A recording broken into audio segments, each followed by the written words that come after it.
Oh shoot. Hello, right, let us Alsonic. Welcome to another live reaction studio. My god, I don't even know where to begin right now. God, I woke up like around noon.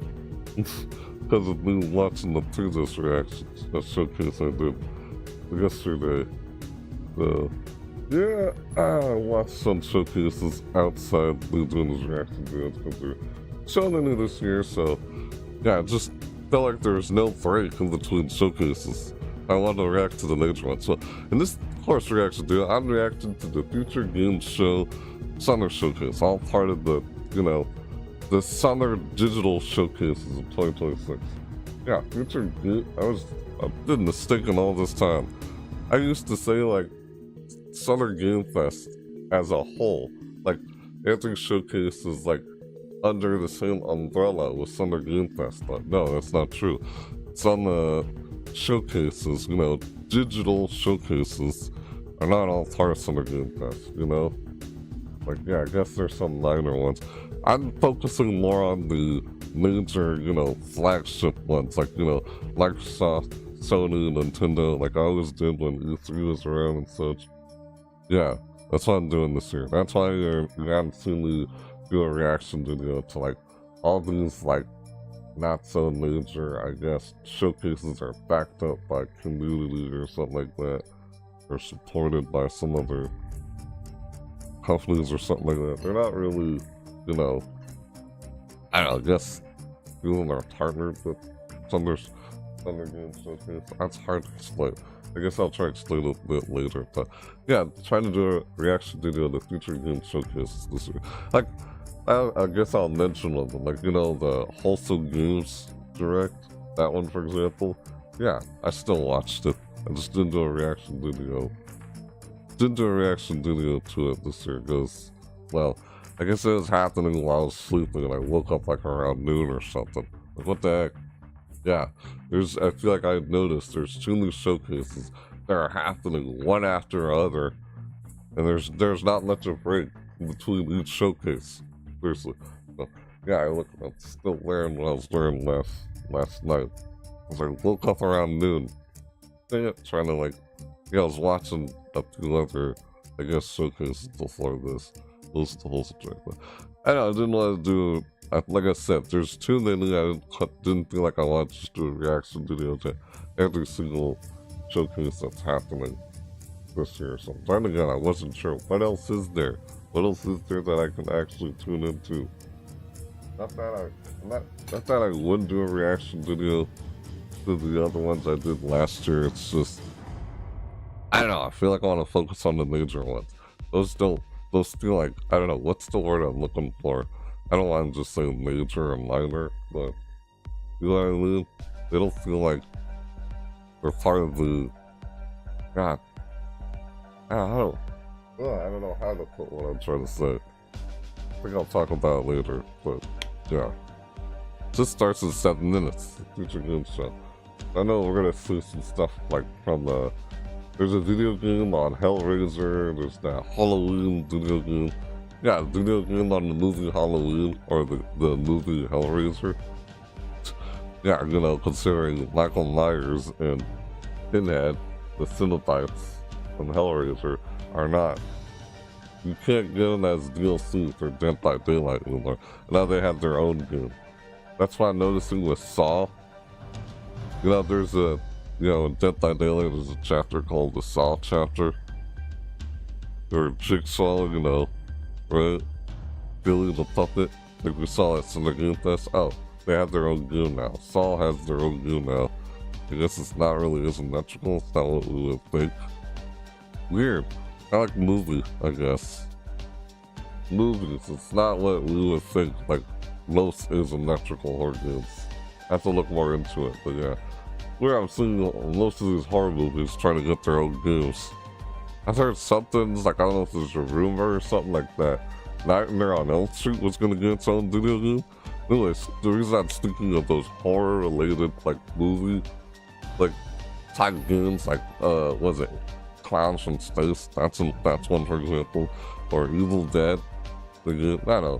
Those are ones that didn't do too well. It's weird how those games are, they come out and then for some reason they don't live as long or they die out or something. That's a shame. They don't live out as long as Dead by Daylight does. Sucks. It just starts in 5 minutes.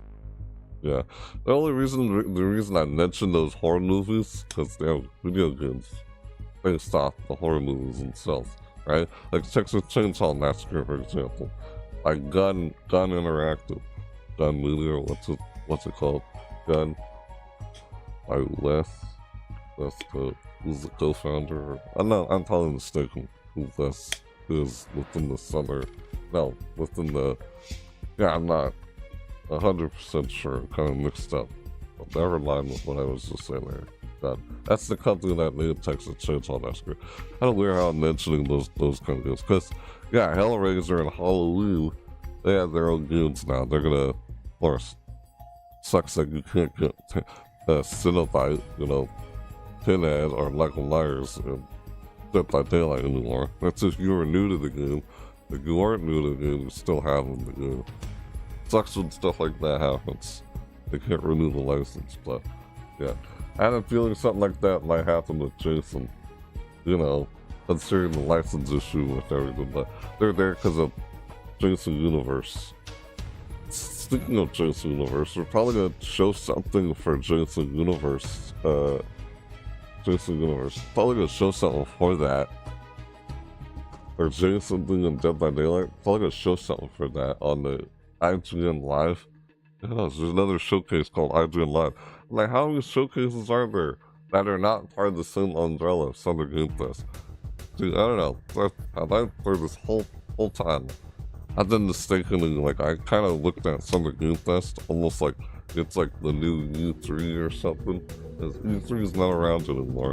And I have to just, it's like all these showcases are just, they're all separated. They're not part of an umbrella or event, big event. That's part of the video game industry, where all these companies in the video game industry come together and, you know, they do their showcases, summer showcases of future release games. It's not really a thing anymore, and now you have these digital showcases instead. Like Summer Game Fest seems like one of the big major ones, you know? Right. Dude, I forgot to make my own bed. Yeah. It's funny. Yeah, I'm probably gonna go eat something after this. But yeah, it's too overwhelming. I feel like I don't get a break in between each showcase. That's what I noticed when I looked at the schedule on the Summer Game Fest website. It's like, God, that's too overwhelming. I'm not gonna be able to. I guess I just cram all these showcases all in the same reaction video, but I didn't want to sit here for so many hours straight, you know. And sometimes when I do, I end up looking like I'm gonna fall asleep. Like, you know, I'm sitting for so many hours straight. Like, I look like I'm going, my eyes are closed, but I'm still watching. I don't want to do that. I hate when that happens. Like, that was happening last night when I was trying to watch Day in the Depths. I wasn't too happy when that happened. Like, what the heck? I'm still looking at everything's out. It's gonna start in 1 minute. Hang on 1 sec. Ah. There we go.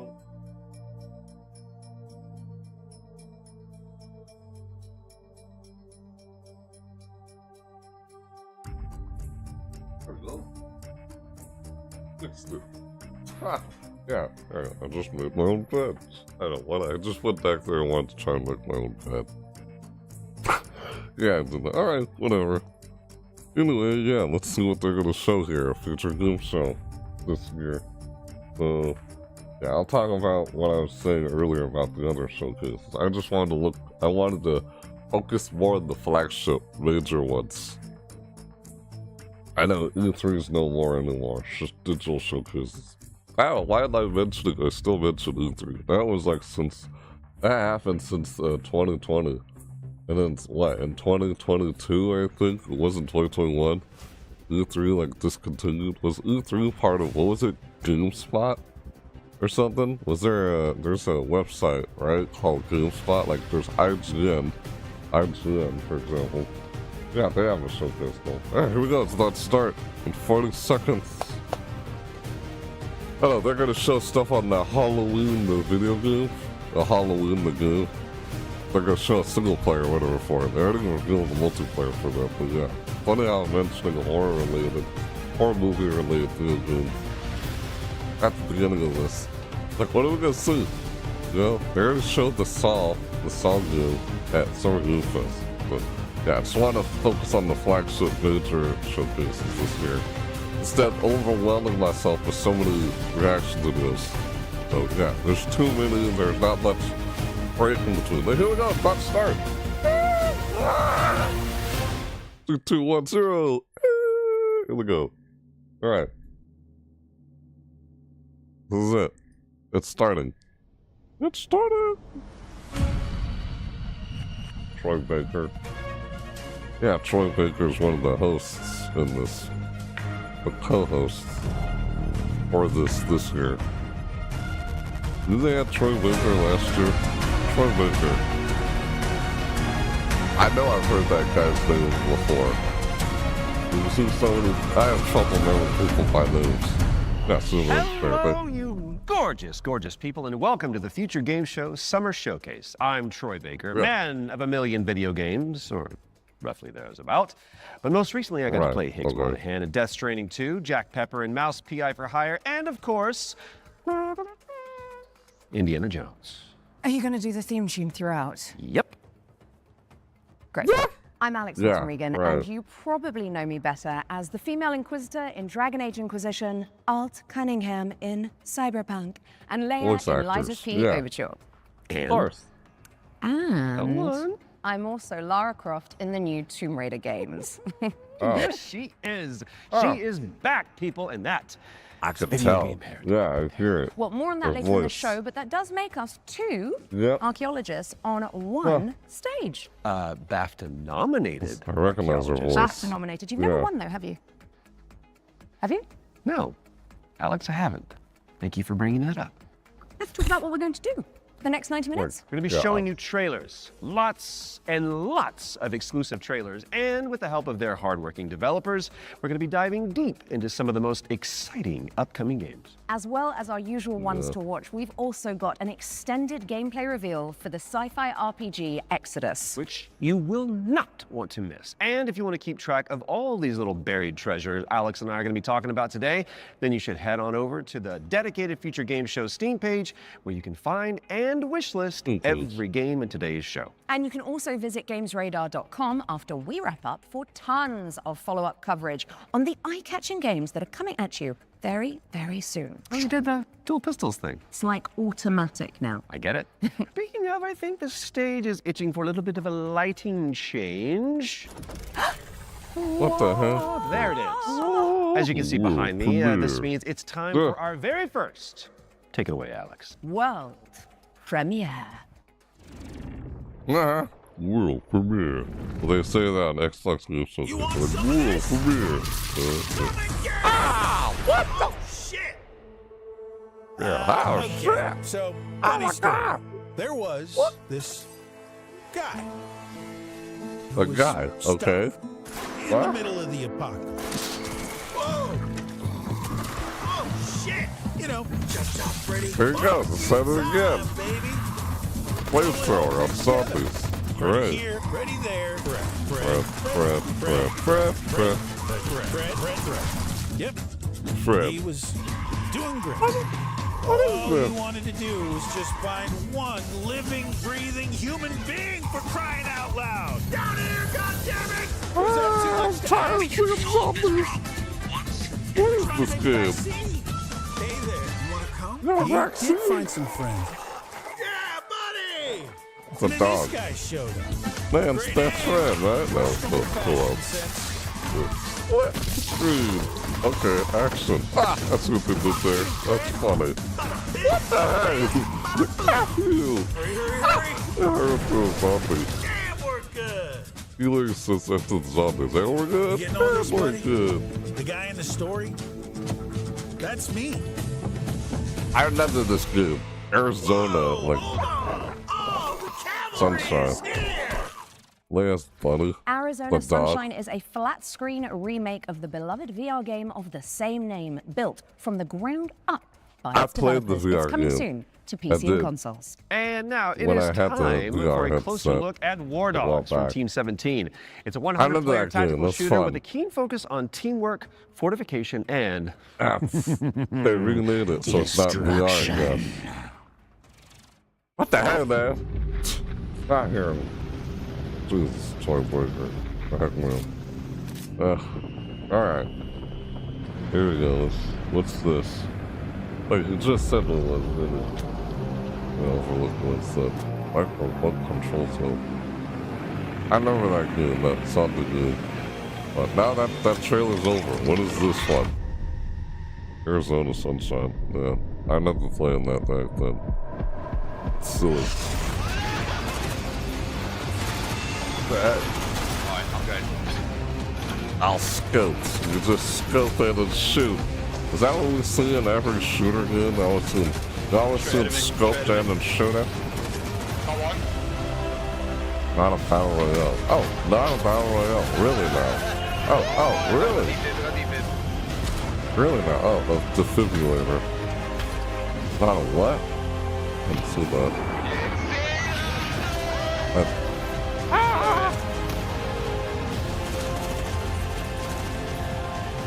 Uh-oh.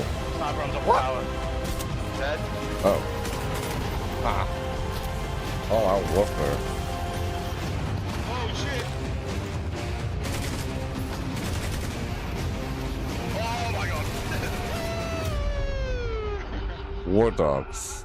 WarDogs.com. Watch the game review at WarDogs.com. Okay. War Dogs is coming to a screen near you later this year, but the good news is you can wishlist it right now on Steam. Okay, in our next game, you play as a former detective who visits an isolated place where all is not as it seems. Been there. Wonder if there's a girl named Elizabeth involved. There isn't. Okay. Here is a brand new trailer Wrong for game. The Pines. Or whatever. I think it was reference to one of the games he was voice acting in. Sounds like it, yeah. Helpless. Is that Alan Wake? No, what am I saying? That's not Alan Wake. Reminds me of Alan Wake, what I'm seeing right now. Why didn't you move faster? Think Stupid harder, as be they tore. smarter. Why didn't you help me? Oh! Pants. What the hell? Why'd you drown me? Well, that was a little terrifying. Good evening, Mr. Walker. How are Walker. the first few days in the Pines treating you? Yeah, kind of reminds me of Alan Wake, but probably not Alan Wake. Well, the guy in the fog with the flashlight? Why is this kind of creepy? Here? Hey, the nose! Everyone is fucking That's creepy. Dead bodies are surrounded by gnomes. The gnomes. And that Dead bodies. also mine. And That I won't part also with any of it. mine. including you. Who's this? What the heck is this? Really, man. What? You got a bloody axe. It's a bloody axe there. Ah! Are these zombies? Another zombie game? Those don't look like zombies. Right in. Oh, is this the Pines? It's like a cult who's attacking a bunch of cult And The members. Pines is cult coming to people. PC in I don't know. 2027. And The Pines I are am weird. excited. Talk to me, Alex. What's up next? We've got an exclusive interview about Ace Combat 8 Wings of Thieves, the latest installment in Bandai Namco's legendary simulation franchise. These voice actors. From now on, you'll be the greatest ace pilot this war will ever know. Ace Combat シリーズ Hello, I'm Kono. I'm the brand director of the Ace Combat series. I'm Shimamoto.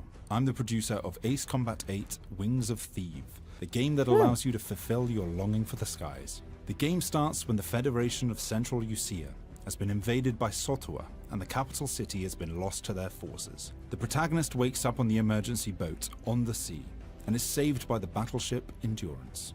After reuniting with your team, you are then immediately forced into another life or death fight against the Sotua forces.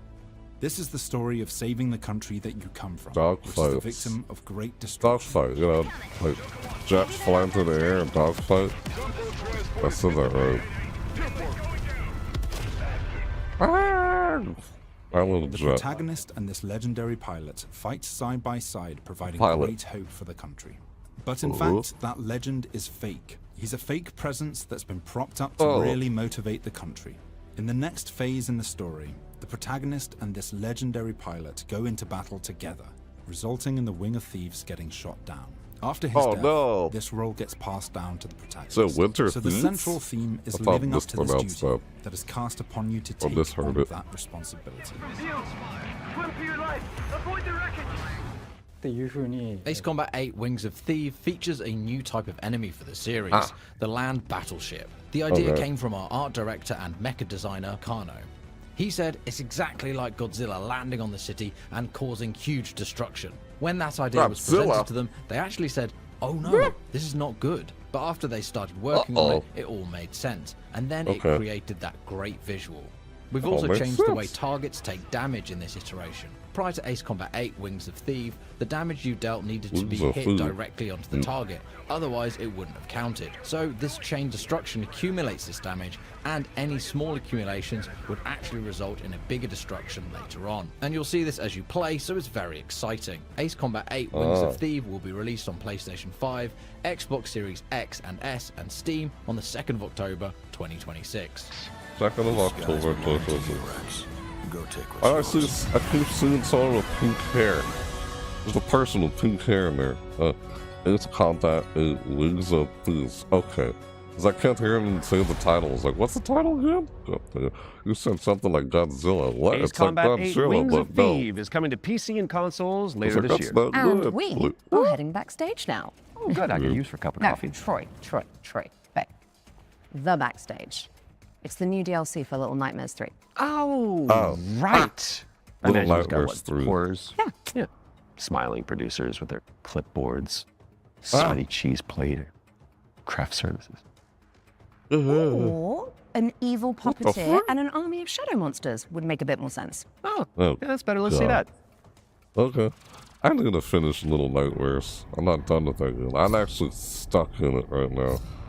I just guess I gotta look up on the Wikipedia to get through. It's annoying how frustrating it gets when I get stuck in that game. What is it with horror games having puzzles in them? I don't know, which is it? Is it a puzzle game or a horror game? The frick. Like, you know, Popping Playtime's another one that does that too. Like, what the heck, man? I got frustrated at some points in that game. What in the world am I secretly? I know it's Little Nightmares. Yes, I'm aware there's sequels like 2 and 3. There's Little Nightmares 3. You know, co-op in it. I want to get to this one.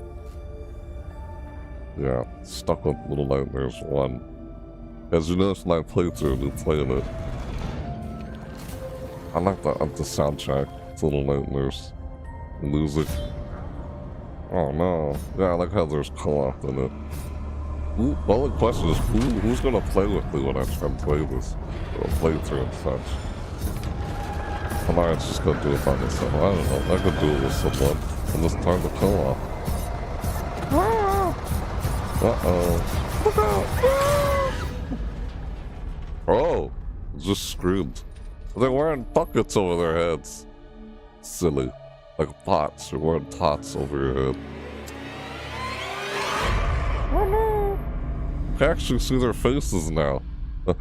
Unlike, you know, the main character in Little Nightmares 1, you couldn't see her face. She was wearing a raincoat. And the backstage is a brand new DLC for Little Nightmares 3. Where you can explore the dark underbelly of the Backstage. Carnival in solo or co-op. So you really should reach out to your most fearless friend ASAP because it is launching on June 12th for PC and consoles. All right, I now gotta it is try time to to check do out that. Engine Fall, a If I post-apocalyptic extraction shooter set on a series of colossal megatrain. It's like Snowpiercer with Ah. crafting. Ah.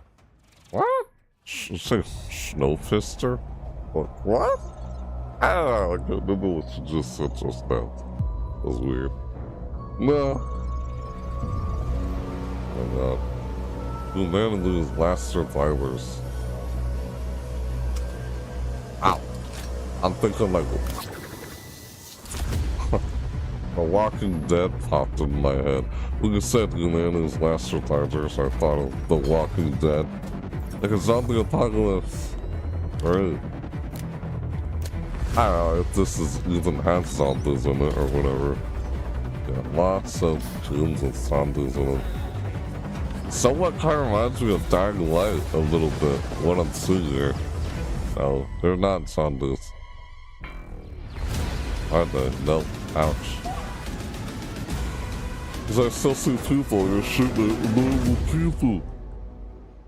Engine fall, so it is still an apocalypse, I guess. Make your way to first class, which is the only way that Troy Baker travels. True. When Engine Fall arrives on Steam later this year, and if you cannot wait that long, there's a playtest coming for you on June 8th. Now, before we move on to our next game, let's talk about our partnership with GOG, the DRM-free games platform.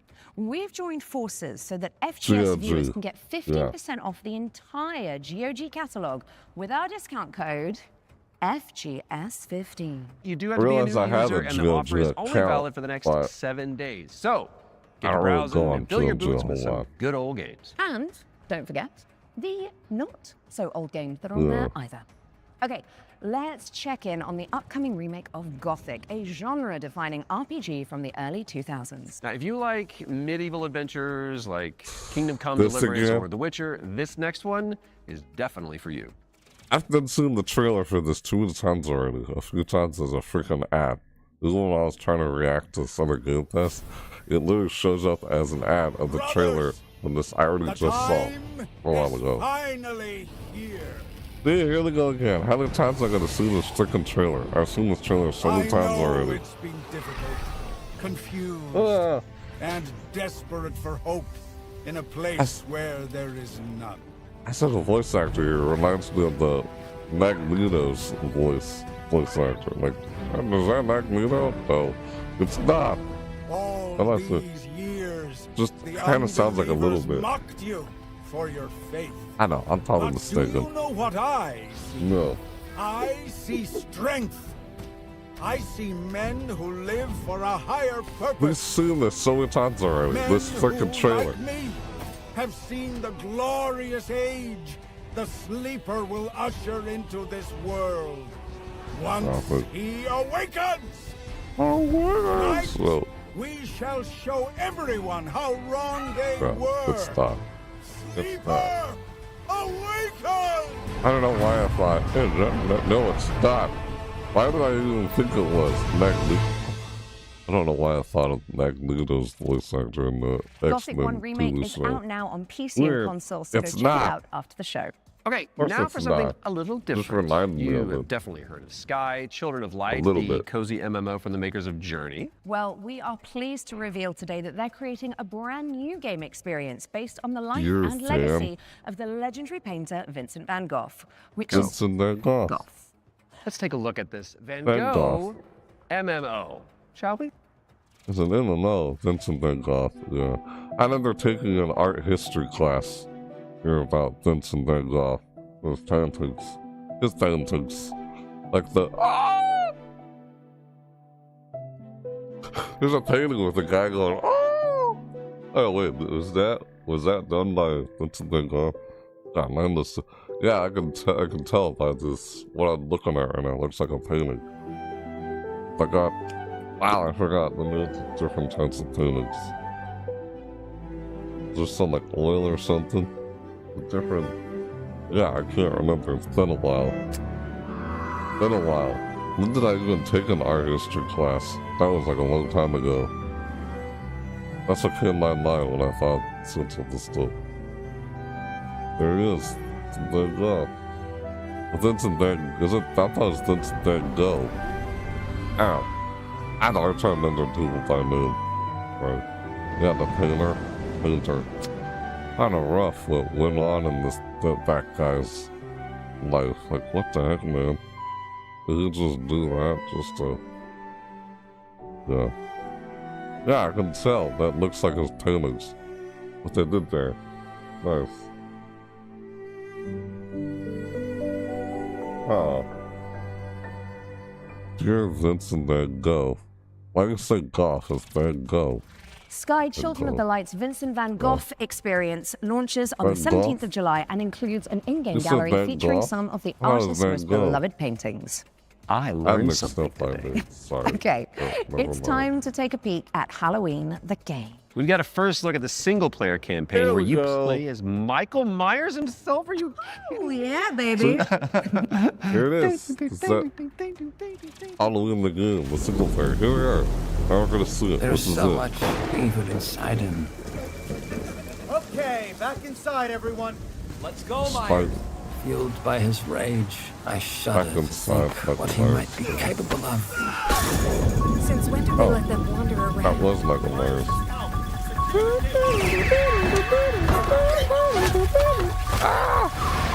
I knew. Is it what would reenacting the come movie? next. That's what this looks like. I Every remember that soul guy. unfortunate Loomis. enough to cross Michael's path would suffer. No one knew of the evil that was Not walking Loomis. among them. Mr. Loomis. Unreasoning, relentless, Loomis. evil. But sometimes I think the truth was something much more terrible. And now he gets the mask and puts it on after wearing that. I wonder if perhaps Michael is able to actually move through shadows.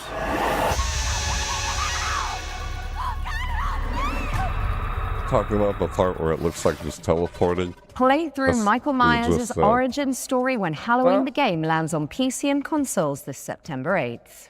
Next up, we've got the launch September trailer for 8th. Realm of Halloween the Ink, game. an indie action roguelite with a brushstroke art style. Well, yeah. Oh, This okay. feeling. Hello. As Look if at I've this. arrived at this moment before. Time Yeah, and fire- time again. Fire can get so loud. Like you could barely hear me over the thing. Fire can get like that.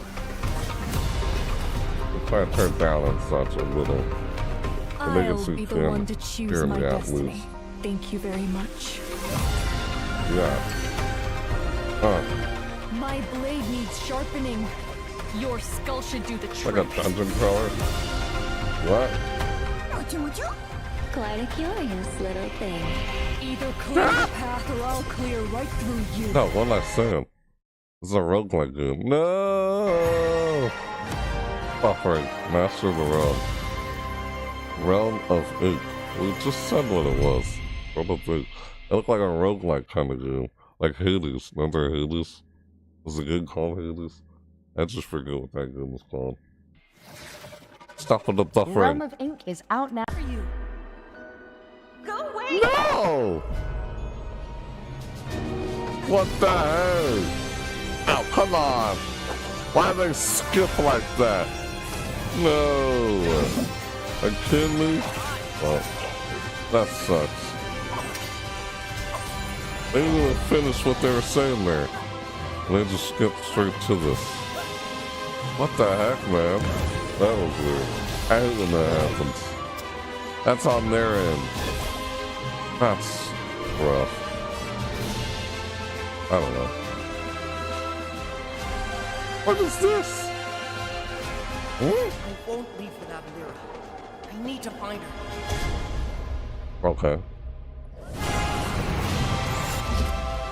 What? What? It was a snap this thing. Dusk fade. Okay. I think I saw a Shatter little the bit. shackles of time when Dusk Fade lands on PC and consoles later this year. I think I Now, saw something we all about this remember earlier. Cairn, don't Just we? not the trailer It's a Death until now. Stranding style trek of a deadly mountain rage, one limb at a time. And good news if you're a fan, as we've got the exclusive release date trailer for the game's first free DLC. Is it Karen? How do you say that? How you pronounce that? Spell that. Oh, I remember this. Yeah. I remember seeing stuff on this game. There's another trailer for it. Yeah. Climbing mountains? Okay.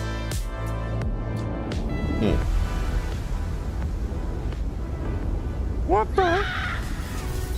Ah! That's a Karen or corn. Because there's no O, so it's a corn. How do you pronounce it? What?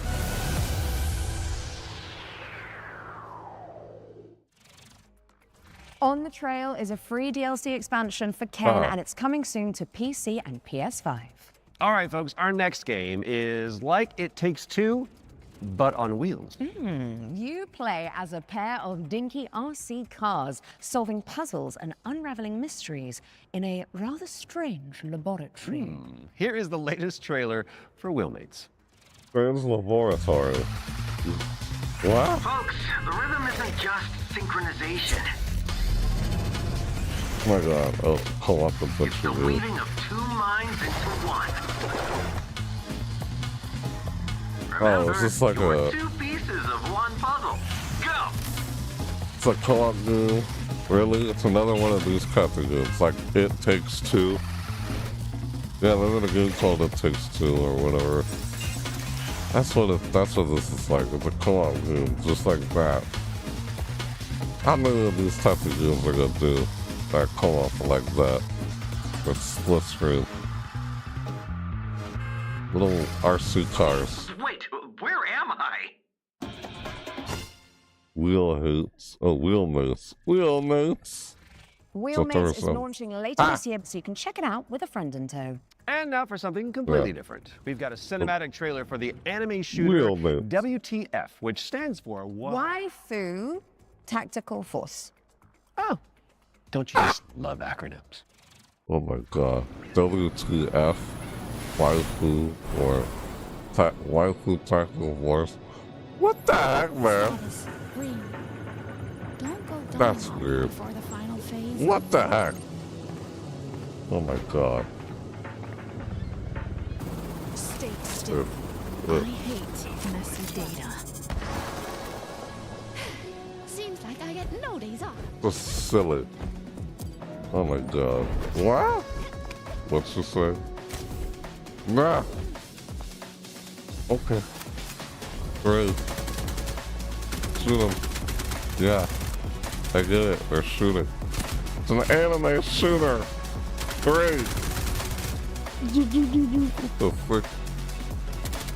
Okay. What the heck, man? Just the scope. Yeah, the scope's a cat. Oh my god, dashing. What? Did you say wall? What? Wall running? Oh, it's like parkour. Okay. That reminds me of that old game I used to play, or try. Yeah, this there's a game called Brink that didn't do too well in some areas of the world. Some countries didn't do well, some that did. I'll let my little friend handle this. Uh-oh. What? Steve, WTF.G. Waifu Tactical. What? Tactical Force? I forgot what announced for. What's an acronym for? Grab Pick an some acronym. friends and jump into the live playtest for Waifu Tactical Force after the show. There's a Tactical Force, new movement okay. system to check out and I 10 do. playable Okay. characters. My goodness. Great. Now, even the most hardy adventurers need to take a step back from About time that. to time, so we're going to throw it out to a series of back-to-back trailers. You watch these, while we'll be back in a jiffy, which is a relative metric of time, I believe. Jiffy. I'll be back in the Jiffy. Really? Shall we dominate the world? Dude, my horde? What the heck? Because tonight, I'm feeling quite passionate. The roguelike game? Well, this looks like a roguelike And this game. is only the beginning. Perhaps, Let's unleash our necromantic rage.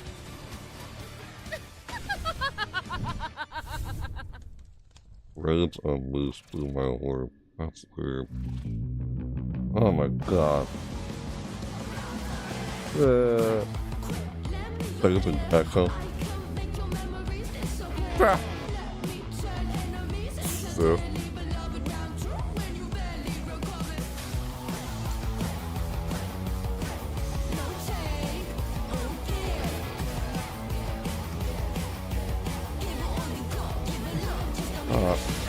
Let's go.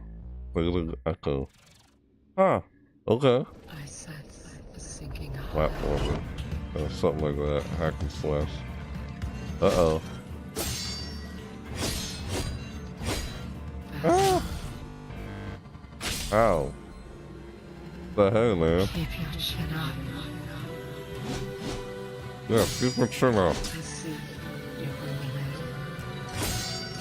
Ah! Right. Prison of Husks. Oh, PlayStation 5 only? Wow. Ah! Stupid exclusives. What is going on? What's this?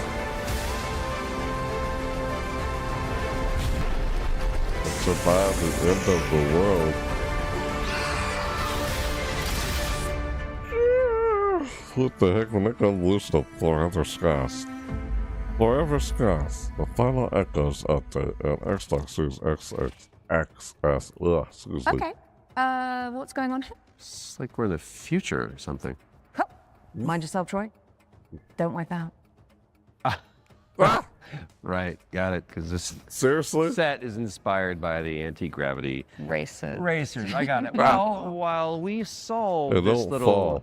temporal Oh, anomaly, here's AGXGP. The whole set, it looks like they're in the area, but they're not actually really there. Ah.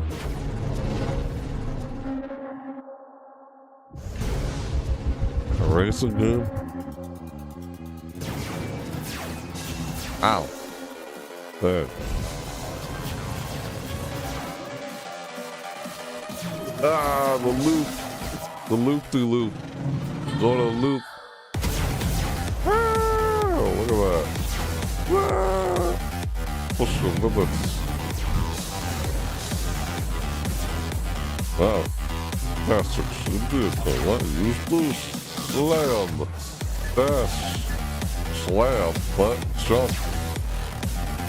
You jump in the vehicle. And track swap. Okay. A lot of good stuff.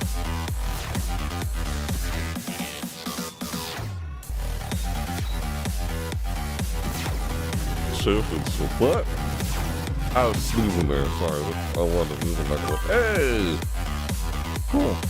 Hey, Wilhelm. Yeah, looks like a racing game. 25 tracks instead of Hulu. Rival Ghosts. Kind of reminds me of Mario Kart, but more high speed than a kart racer game. Yeah. Kind of. Does it have similar, it does similar mechanics as Mario Kart. I'm not kidding. Mario Kart has similar game mechanics as what we just saw there with AGXGP.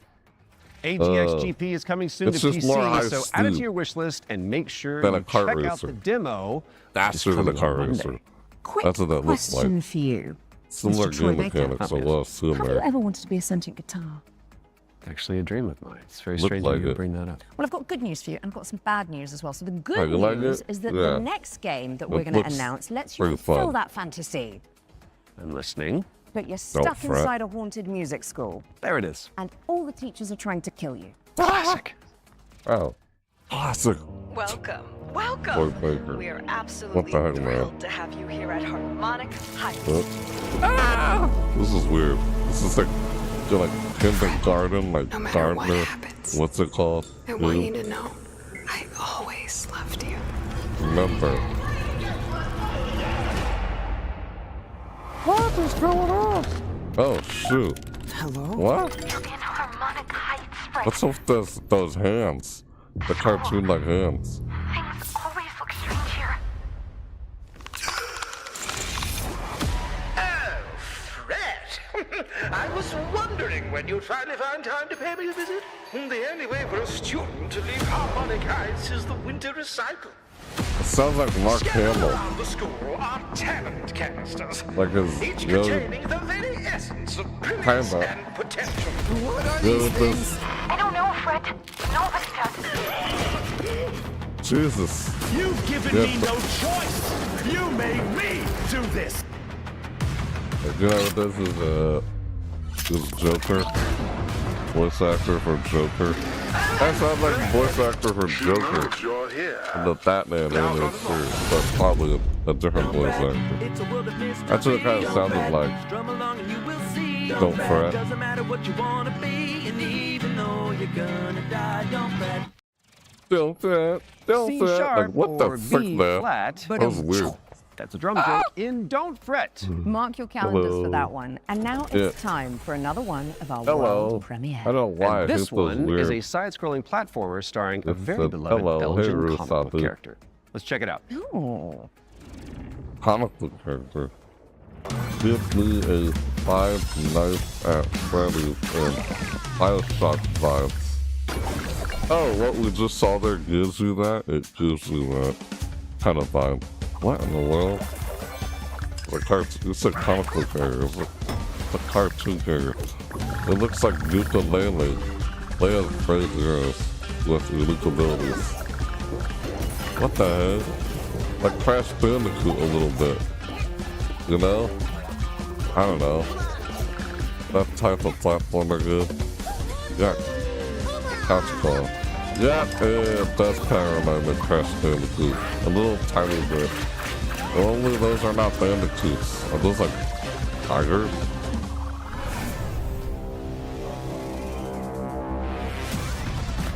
And they're like tigers. I'm sensing like Crash Bandicoot like inspired. Seriously, it looks like it kinda. Are you seeing what I'm saying? I say Crash Bandicoot. Because I used to play a lot of Crash Bandicoot. I didn't play the definitive remastered Marsupial not Lamy 2. Marsupilami 2 Salsa Colombia, try saying that one 10 times, is coming soon. So wishlist it now whilst I'm fixing my twisted tongue. And in the meantime, there's a brand new trailer for Ding Hai, the Ocean Killer, an RPG roguelike where you face off against demons and ancient gods.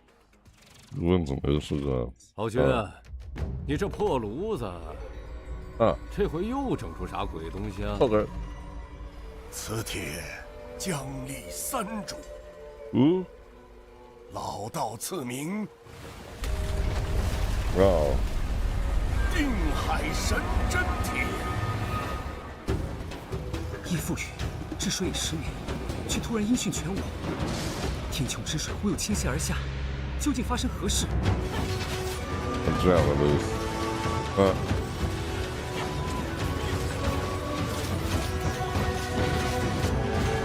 It's like Japanese or Chinese. Like mythology.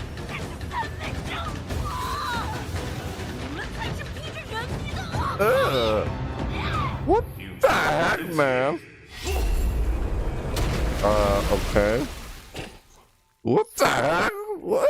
Ding Hai, the Ocean Killer is coming soon. Now tell me, what's next, Troy? Well, we've got our first ones to watch deep dive of the summer showcase, which is where we take out our little trowels, lift the topsoil, and gently brush the dirt off of a game that the internet is raving about. Oh, it's just like real archaeology. You know.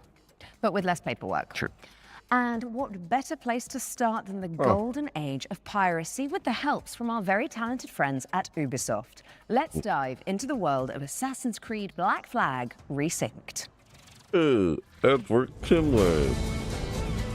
Edward. It's Edward. Wilhelm. You like Assassin's Creed. Edward Kimley. Hi, I'm Richard Knight. I'm the game director for Assassin's Creed Black Flag Resynced with Ubisoft Singapore. Of course I know Edward. Assassin's Creed Black Flag Resynced is the old experience you know and love. Edward and his tales in the Caribbean of assassins and pirates, but modernized with today's technology and gameplay. The latest version of Anvil has helped us a lot, both in terms of visuals, we now have ray tracing, global illumination, but it's also a big deal for us in terms of gameplay too, with night and day affecting your stealth. There's weather that can affect your visibility, both at in the ocean and on ground. Look at that. What's changed with Part 1 movement is that we've brought forward the game to the new standards that you've seen with AC Shadows and the recent updates. There's ejects, Edward can jump, and it just makes for a much smoother experience. Oh. Yeah, it's been a while since I played Assassin's Creed game. A lot of the new gameplay with Assassin's Creed Black Flag Resynced involves these new officers that you can find and recruit. When you first run into Lucy, she's a wanted criminal, and you'll just hear it as you're walking around Havana that there's money on her head, right? Which is, music to Edward's ears. Oh, here's somebody I can work with. And as you find her, she's got this whole plot line involving her her family and the family fortune. And she would love to work with you, but if you can't deal with her problems, she's not going to help you with yours. You don't mince words, do you? I suppose I could look around, see what needs doing. So each of those characters has a story to tell. And on top of that, we also have a new tale involving Blackbeard. Which, you know, for fans of Blackbeard, you know, to learn a little bit more about him and Edward and how things turned out in the game, I think it'll be pirates with assassins. Were you attacked? Other way round. It were Blackbeard who struck first. Opened fire on a British man-o'-war, the pillock. When we were going to remake Assassin's Creed Black Flag, we had to focus on something, and that focus was Edward's story. If we can't nail Edward's story, you know, there's no room for anything else. And so we put everything possible into nailing it. So we still have a modern day gameplay and story to tell, but it's now kind of in the name. It's not just Black Flag Remake, it's Black Flag Resynced, right? So we're the next modern AC, and so our modern day continues from what you may have seen in Shadows. Resynced, not a remake. Of course, we brought back the underwater diving sections from the original game, where you take the diving bell and you see how beautiful the Caribbean can be when you're underwater. So it's like a remake. But the other thing we've added is now you can swim anywhere, just like in any modern AC game. So sometimes there's treasure to find, certain quests. Rather than remaster. Looking for, but it's also just about freedom of approach. Sometimes to get to a certain island or a certain location, Howard said, "Why do you want to remake it all good?" Projectile, or you just want to take a shortcut and just go swim. It's kind of up to you. Captain's gone over. So with combat, we've gone back to the basics and we've come up with a new system that fits more of the modern sensibilities. It's more skill-based. It can still quick and brutal if you know how to play, but it's also something that works well for players who learn how to play.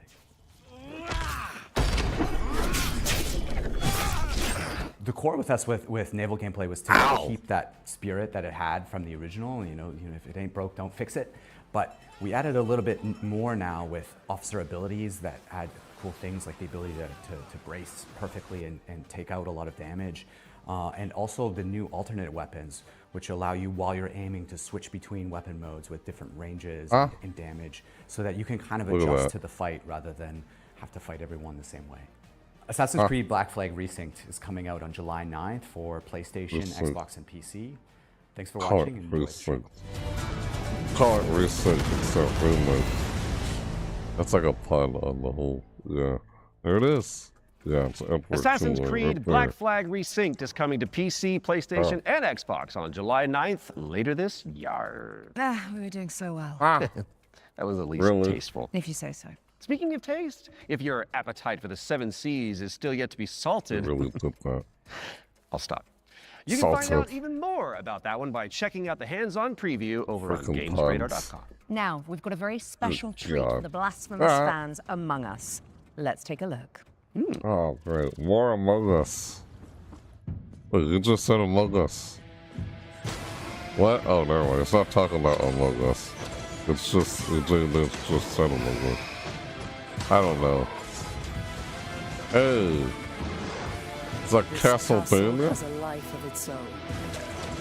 I'm getting Castlevania vibes. What is strong whip like it's Castlevania?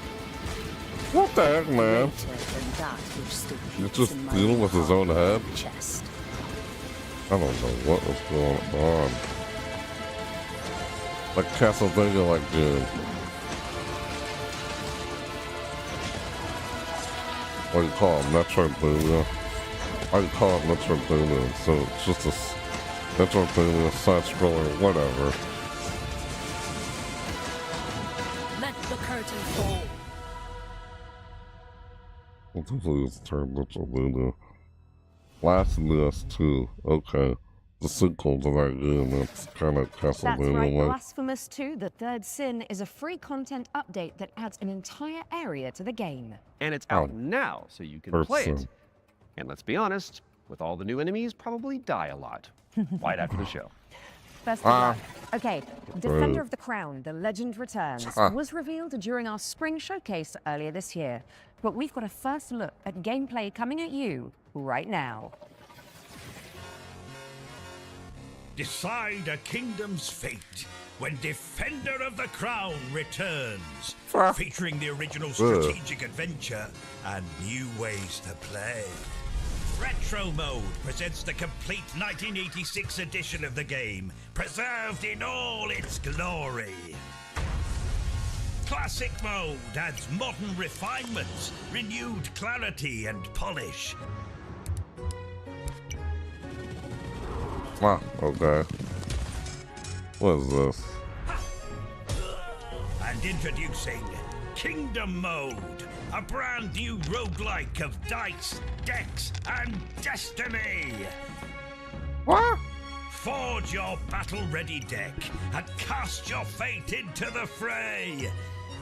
Chart your rise to rule all of England as you go on campaign to outwit your rivals. Unlock new tactics and new dice to strengthen your claim to the throne. Dice. 3 modes, 1 legendary experience. A 6-sided dice. Defender of the Crown. Wishlist now. Defender of the Crown. Do you want me to wish list? Defender of the Crown. I'll look The into Legend it. returns. Lands on PC and consoles later this year. So get it on your wish list pronto. And I think I'll handle the British accents from now on. Okay, Troy? Ah! Sticking Who's doing with a the little historical voice theme, acting there? here's some exciting news about the period shooter Hold Fast, Nations at War. Revolution. Oh, and Game Studios presents. Ah? Okay.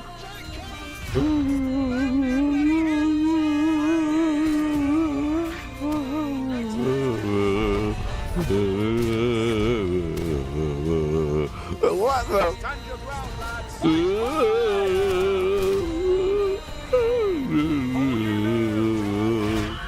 Excuse me. What? Sorry, never mind. Hold Fast, American Revolution. Yeah, what in the world? Releasing June 11th. Old Fast Revolution. Yeah, that looked Play like an early old. for exclusive rewards at holdfastgame.com. Yeah, it's just. Hold Fast American Revolution is a free expansion for Hold Fast Nations at War, and it's launching on June 11th for What? PC, PlayStation, and Xbox. That is just a mere few days Why away. they were My singing goodness. the American, Visit holdfastgame.com for more info. Jeez. Now, let's check out the release date trailer for They Will Come, a Anthem, steampunk yeah, stealth They game Will set on a vast airship. Weird. Yeah, I was like, what the heck, man? That last game was just so already. Why they do? I don't know. What the heck? Look like Englishmen or whatever. I'm scared. Never mind. I'm mistaken. fully understand why I made it. It's like what? The American Revolution or something? I guess I pursued it as What a am I failsafe supposed to for the do? future, to be used in fighting What enemies is of this? this dark world we now live in. Your mother always said that if I continued making it, they will come.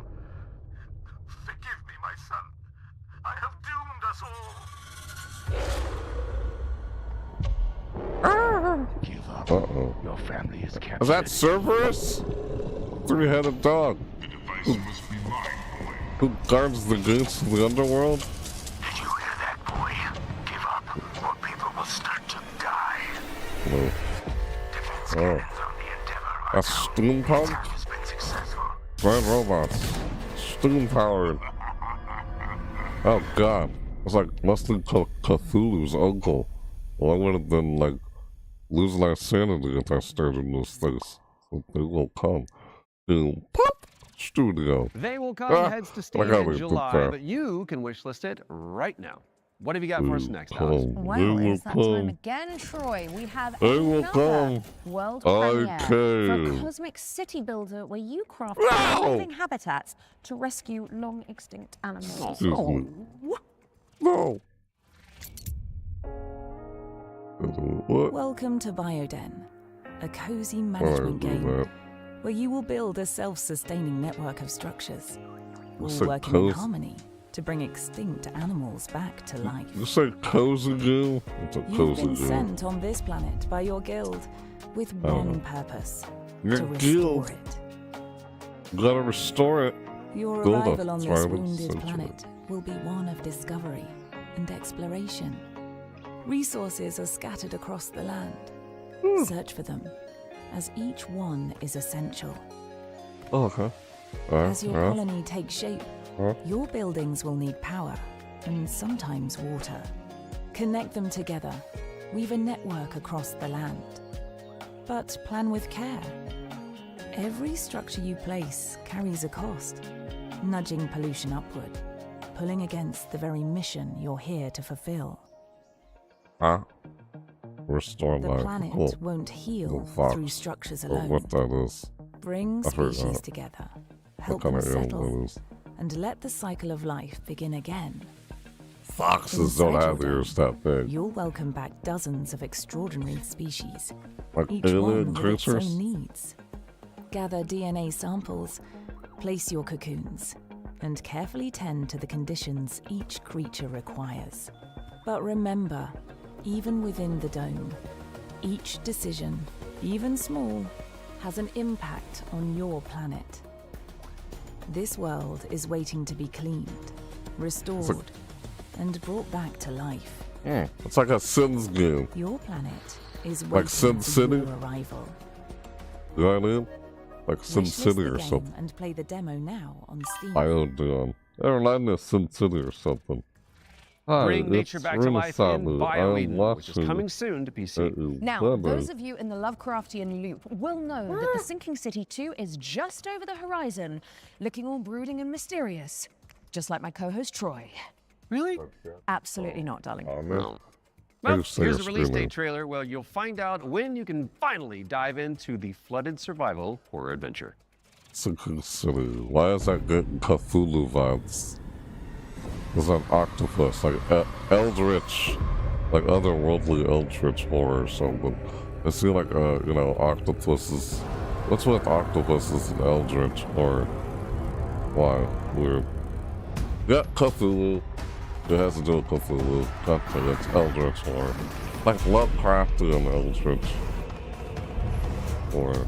Investigations for love. You just don't follow the natural laws of reality, you know. That's just wrong. They break it. You know. Eldritch horror, cosmic horror, you know. We have this.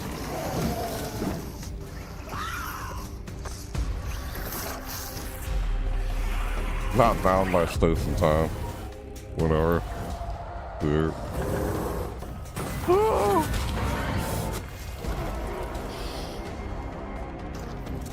How come you're not going insane?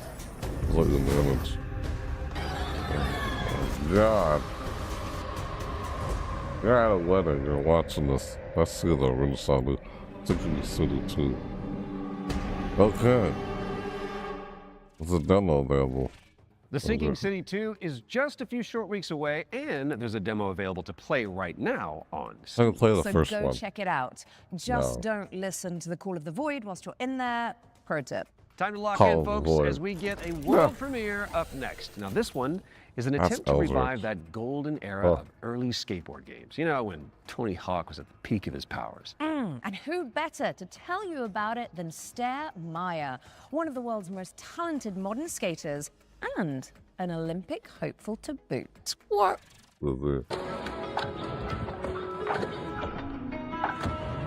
Hey, Future Game Show, I'm Sarah Meyer, also known as Surf Sarah. Skateboarding is my life and I love it with my whole heart. Hello. So I'm super excited to share Skate Sarah with you today. A brand new arcade skateboarding game inspired by the golden era of skate games. What so the this is heck, the world man? premiere of Skate Sarah. Check it out.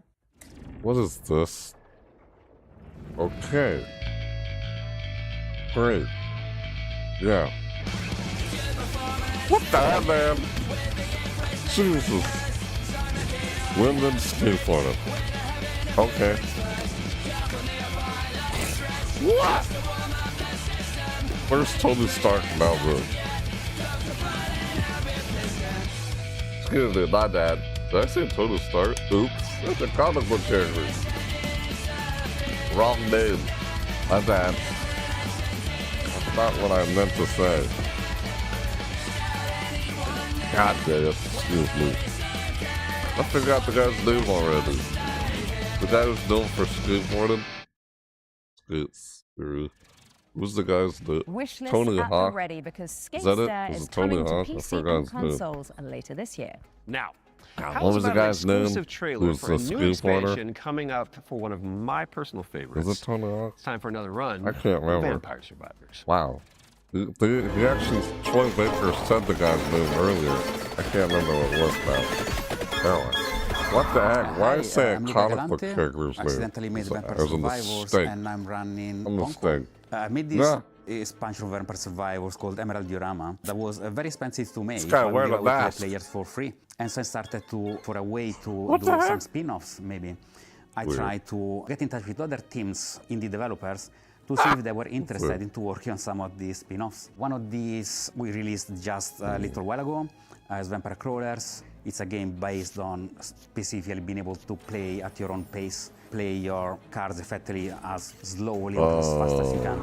I got a lot of other ideas, but there's definitely more a spin-off coming, especially after seeing the success of Vampire Crawlers. And that it paid I've seen this kind of gameplay with cards. Something unusual, but always following the same idea at the end of the day, which is that I am the first player of my own games. I need my own games to be fun to myself first. So I want to make these other games and wanted to find a new name for them effectively. So again, I tried to grab Survivor, think of something stupid, and that's how Survive-a-Ton came up, which is short for Survive-a-Ton. Very soon, we're going to see the first game in this lineup, and people should expect a game like Vampire Survivors, that's the whole point, with a different spin on it. And this spin can come from a different metagame or different feature that they serve, that doesn't actually fit Vampire Survivors, but would fit different gameplay mechanics. I'm not planning to let go of Vampire Survivors anytime soon. There is still, the community is huge, they want more content. We're going to release a new DLC quite soon. This DLC initially was supposed to be just a little add-on to the Legacy of the Moonspell DLC. And as it's very common for me, I start something really small and it ends up being way too big. And so now it's got its own life. It's going to be called Legacy of the Blood Moon, and players can expect a small DLC with something 8+ characters, 8+ weapons, plus evolutions. But I can also expect a very low price of 80 pence, something along those lines. I'm definitely going to keep updating it for as long as it makes sense, as long as it is sustainable. If anyone wants to stay in touch and get to know more about what we're doing, please visit punkolab.com, where you will find a fantastic and useless count-up to our next announcement. We have a lot more announcements in the near future, but for now, here's a trailer for the new expansion of Vampire Survivors, Legacy of the Blood Moon. Okay. Unscrupulous beings consumed by ambition. A cautionary tale, or a story better left untold. There's no retreat once this threshold has been crossed. If you really want to see it through, then just take my hand. In the background, just take my hand. What in the world? Okay, Dracula. Of malice ensnared the night communion of macabre. That's bizarre. Weird. That's unholy. What the heck, man? We're on moon. Dawns and twilights of the world paint the moon red. Reality shatters and insanity ensues. What the heck, man? Hear this guy talk. What the fuck is this music? Ashdod found the immortality she sought, but only in the flesh. Her soul taken as a toll by the abyss. Good lord. What the hell, man? What the hell, man? Is that like a speedster? Like, what is that? What is going on? The shadow of the covenant, Sargon eagerly paid for its gift, until there was no humanity left to give. Okay, dude. You're the guy talking. Like what? Oh, what? At the top seat of power, was so high he couldn't reach anyone anymore, and eternal solitude turned into eternal madness. What the heck, man? Alright. Who's listening to this? Was that Dracula? Who's the guy talking? What? Legacy of the Blood Moon. An accidental vampire survivor's expansion from Punkle. Coming soon. Oh, vampire survival. Coming soon. Okay. Prepare your Interesting. wish list because Great. Vampire Survivors Legacy That's of the Blood funny. Moon is coming to PC and consoles later this year. Now, here is another, wait for it, world premiere. And it pertains to one of last year's truly best games. Let's check it out. You're watching this. Alright, thanks for being here and watching, dude. This all do. 3452, 2 days until sunrise. You know, you're under a different account. Ocean scientist Jan S. Dolsky. Huh? If I never wake up again, know this. The Oasis survives, even under the destructive sun. I must go underground. How? Next entry, another 13 years. If you're still out there by that time, don't give up. I know it's trying to tell us something. Next cycle, we need to be better. Yeah, we need to be better. Next cycle, we need to be better. Better. Excuse me. What? What am I doing? Sorry. July 13th, 2026. Oh, I'm not sorry. What is wrong with me? Last variable. The last variable. Alright. Sorry. Shut up. Thank Al. Alters. Alex Jordan and Jan Scientist fans rejoice. The Alters is getting a DLC expansion called Last Variable. And That's I a don't good- need to tell you to wish list Oh. it anyway. No. And now let's take a look at No. Anemo. It's a free-to-play creature collecting RPG. Oh, important question. Anemo. Is it full of adorable little guys? I really like adorable little guys. I mean, have you seen what's happening on the screen behind you? Aww.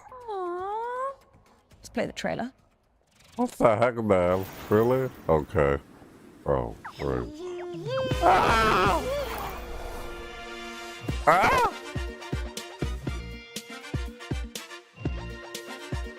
What the heck? Ugh. Oh, come on. What is this? Okay. Ugh. Ah! Oh my god. Is it a Pokemon inspired? What am I watching? Okay. Music. What the heck am I looking at? Okay. Why? Pokemon inspired. I can tell.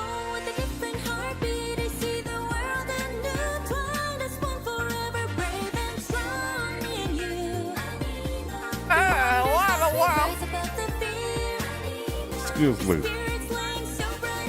Yeah, I can see it. Okay. It is Pokemon inspired. Very, I can see that.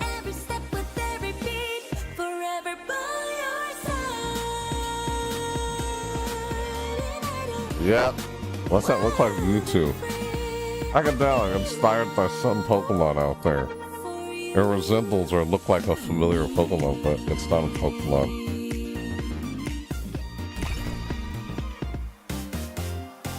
It's Anemo. Anemo. Excuse me. Anemo. Anemo is coming to all platforms later this year, but you can wishlist it now on Steam. Oh, I can see you're itching to explain this next one, Troy. No, it's just a little rash. You can get a cream for that.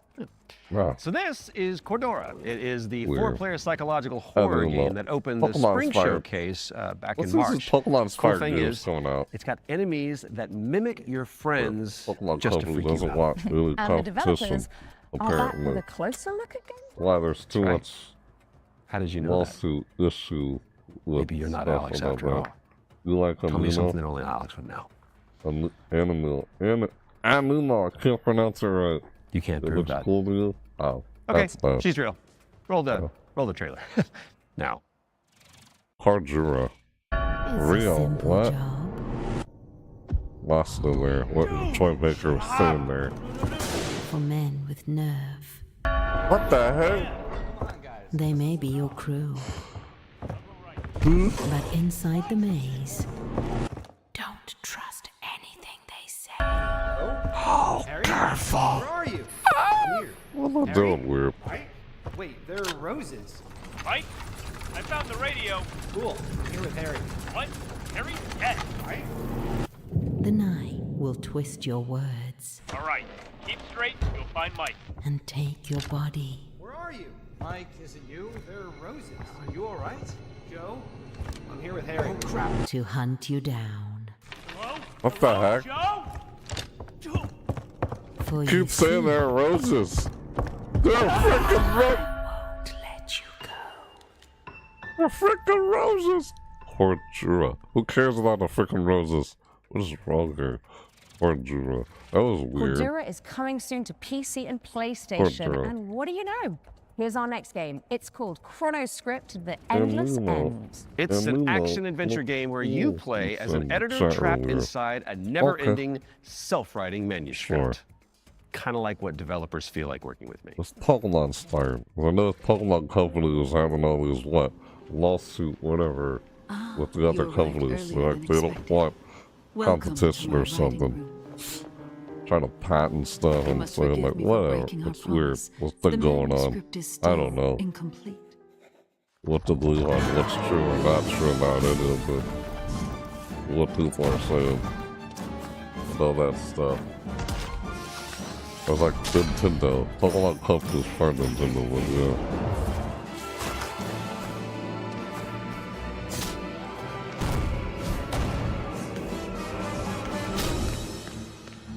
Oh, this isn't unusual, like, looking good.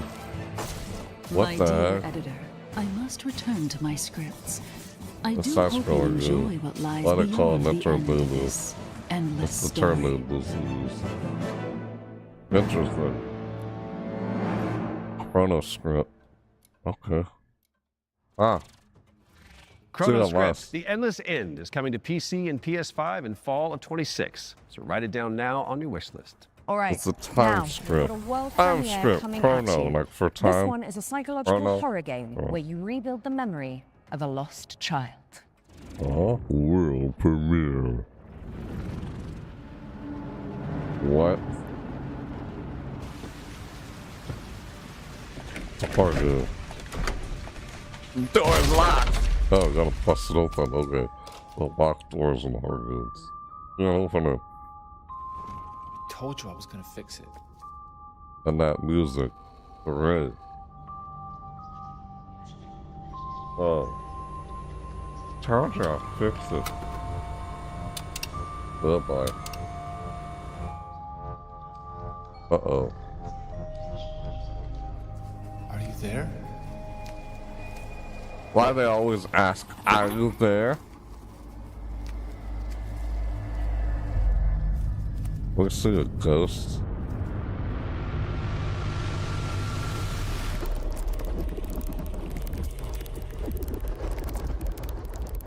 Oh yeah.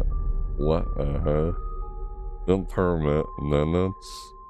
Like ghosts wanna talk to in a music studio? That Like was your what? first look at Impermanence, coming to PC in 2027. And if you're hungry Weird. for more amazing games just like that one, Okay. stay tuned after the Exodus extended gameplay reveal at the end of the show for the return of FGS Live from Los Angeles. Our hosts are in the City of Angels to bring Couldn't you tell what was all going the on latest there. news from the summer Weird. gaming events, as well as some of those wonderful world premiere trailers you love so much.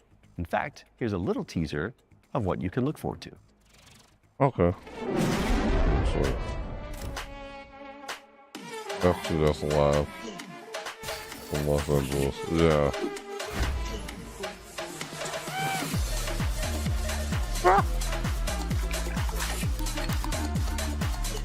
Hey there, I'm Jules Gill, one of the FGS Live Like, what the heck? Look on their face. They're like, game show and Exodus extended gameplay reveal for Ow. more world premieres, demo Oh, drops, and maybe we had it. even a cheeky surprise. Bro.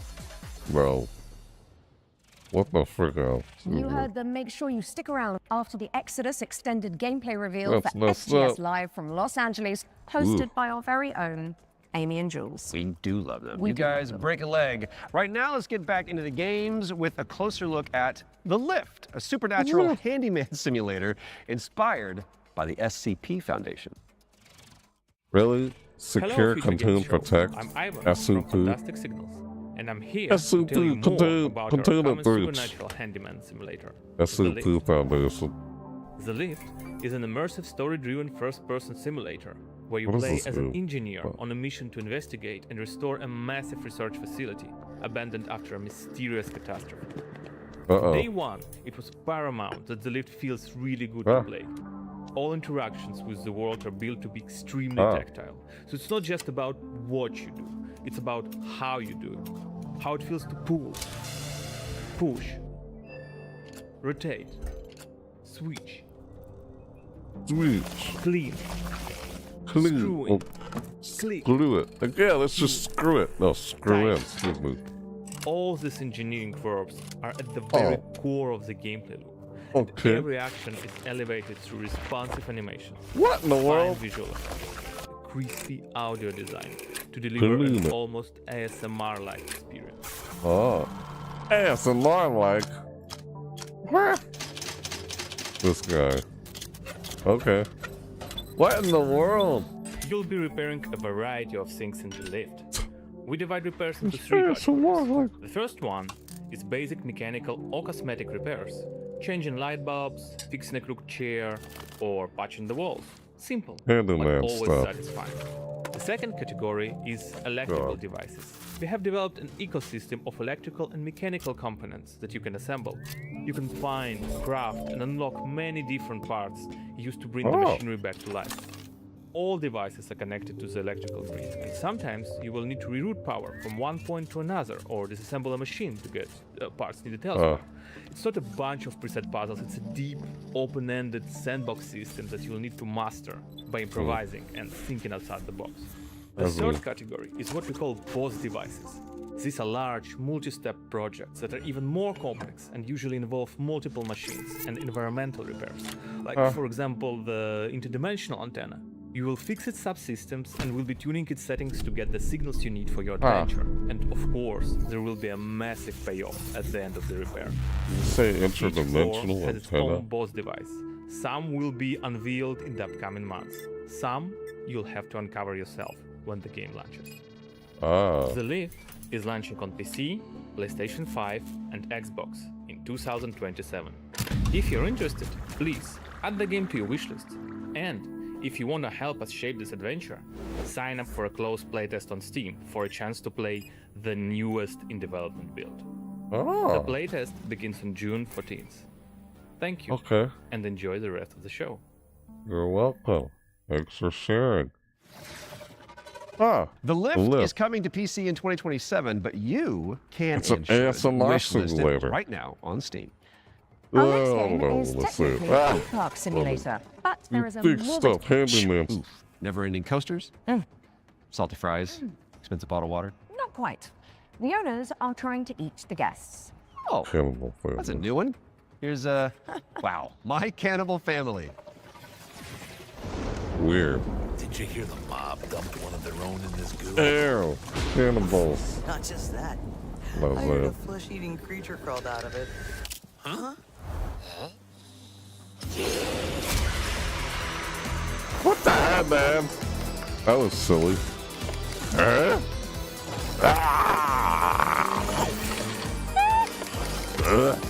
Wow. Oh God, war in visitors.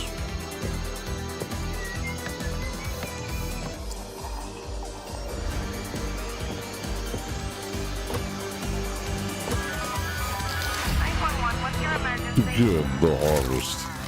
Oh, oh come on!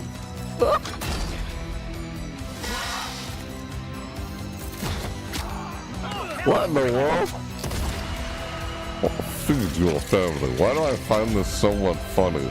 Yeah, what in the world? That's just that stuff. Yeah, my weird dark sense of humor. But that's just wrong. My cannibal family. Yeah, that's a weird view.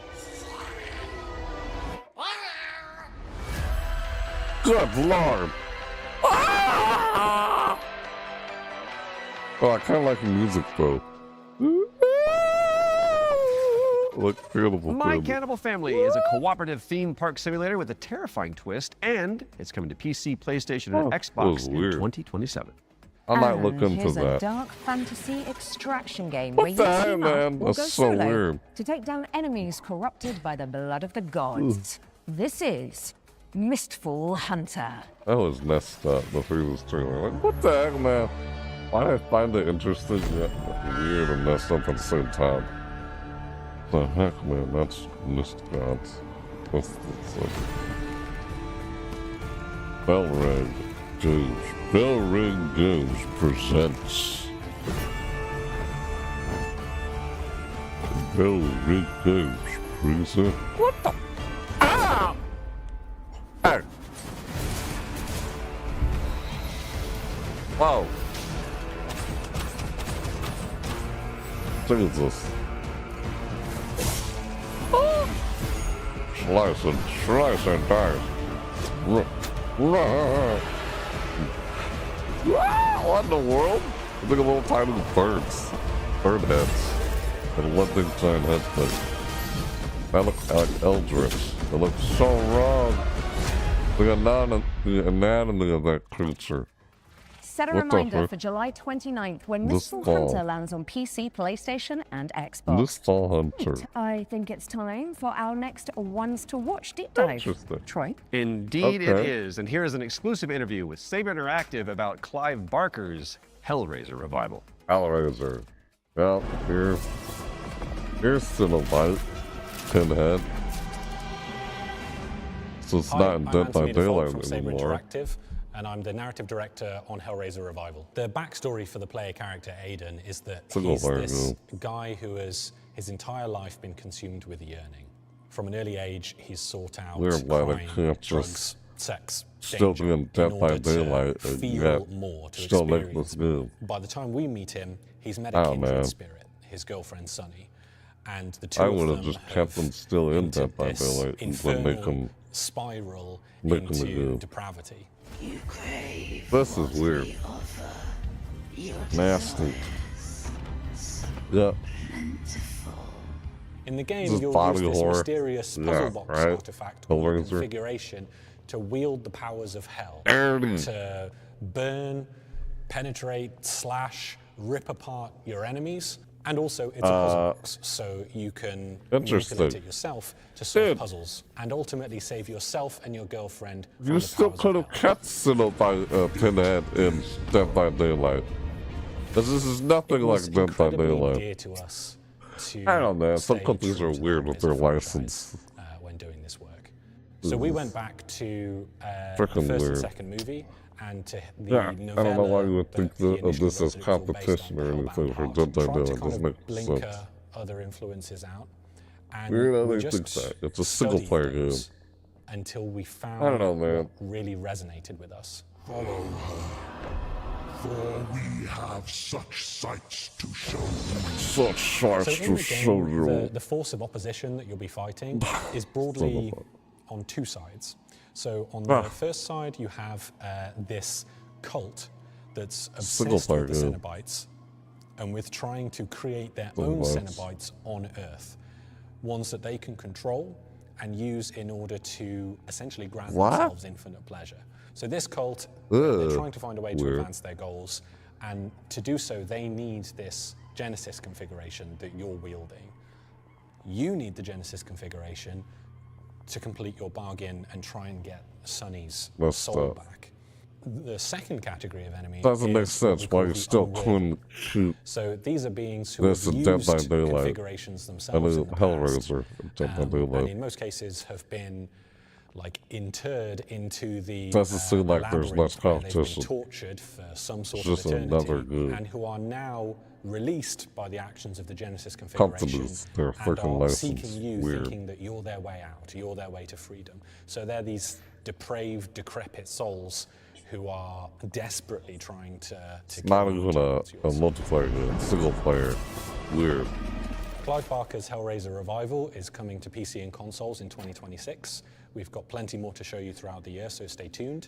You can wishlist the game now to join in, or you can follow us on social media, where Pinhead himself will often be in the replies. Thanks for watching, and take pleasure in the rest of the show. That's funny. Make your devotion known. Hellraiser Revival. What's this now? I guess I'll look into it. Clive Barker's Hellraiser Revival is coming to PC, PlayStation, and Xbox later this year. So go pin it onto your wish list. Because of the pin, got it. Yeah. Well, it is time for another world premiere, and this one is a medieval Metroidvania starring a plucky little snail. World premiere. It's weird when they call them Metroidvania. It's a side-scrolling type thing when they do call them Metroidvania. The term it is.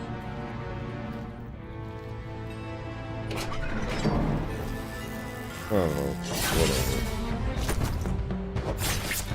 That.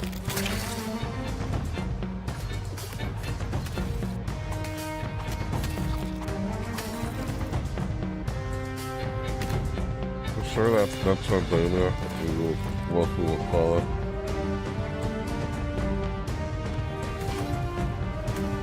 I don't see who. Some kind of dungeon crawler or something.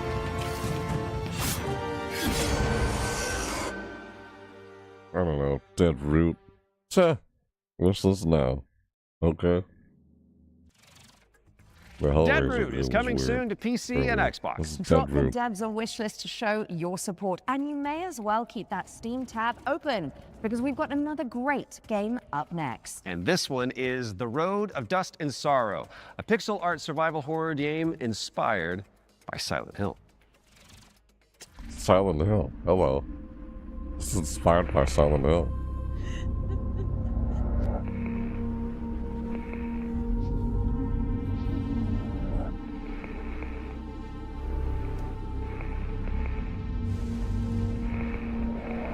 What the? I haven't played Silent Hill. Dope.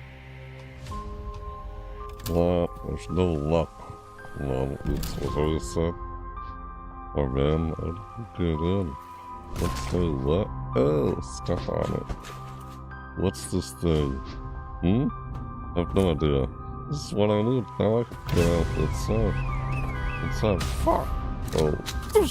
Oh, man!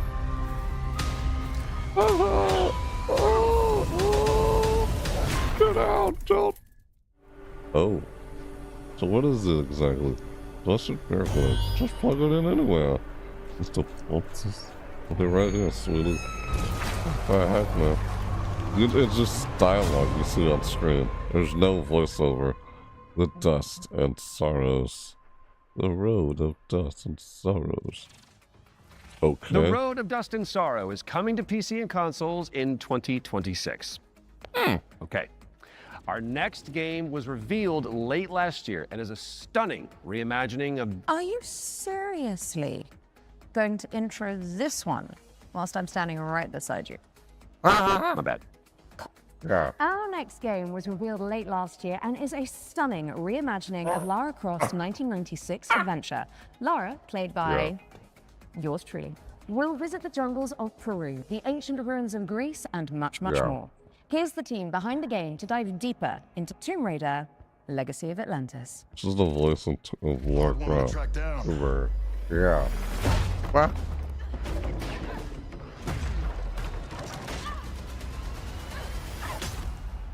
Well, you found me. Hi, I'm Hao Cicada, game director at Crystal Dynamics. Yeah. Tomb Raider, Legacy of Atlantis is a stunning reimagining of Lara Croft's debut adventure. We've taken the legendary 1996 game and completely reimagined it from the ground up, with jaw-dropping visuals, modern gameplay, and a few new surprises.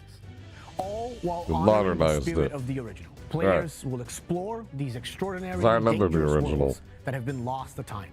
We're talking jungles of Peru, crumbling ruins of Greece, and the deserts of Egypt. Every location is packed with ancient artifacts and hidden secrets. Whether you are a longtime fan or someone picking up a Tomb Raider game for the very first time, this is the definitive way to experience the adventure that started it all. Tomb Raider pioneered 3D exploration back in 1996. With Legacy of Atlantis, we really wanted Laura's traversal to feel distinctively hers. It's precise, it's athletic, and deeply connected to the environments she's exploring. This is Laura at the top of her game. She's come through the Survivor era, emerged as a confident, accomplished adventurer, and you will see that in how she moves. The swan dives, the handstands, the acrobatic flourishes, they're all expressions of her character. And it's a lot of fun to watch it, but it's even more fun to play. It's important for us to distinguish that this isn't a remake. A remake rebuilds what already exists with modern technology.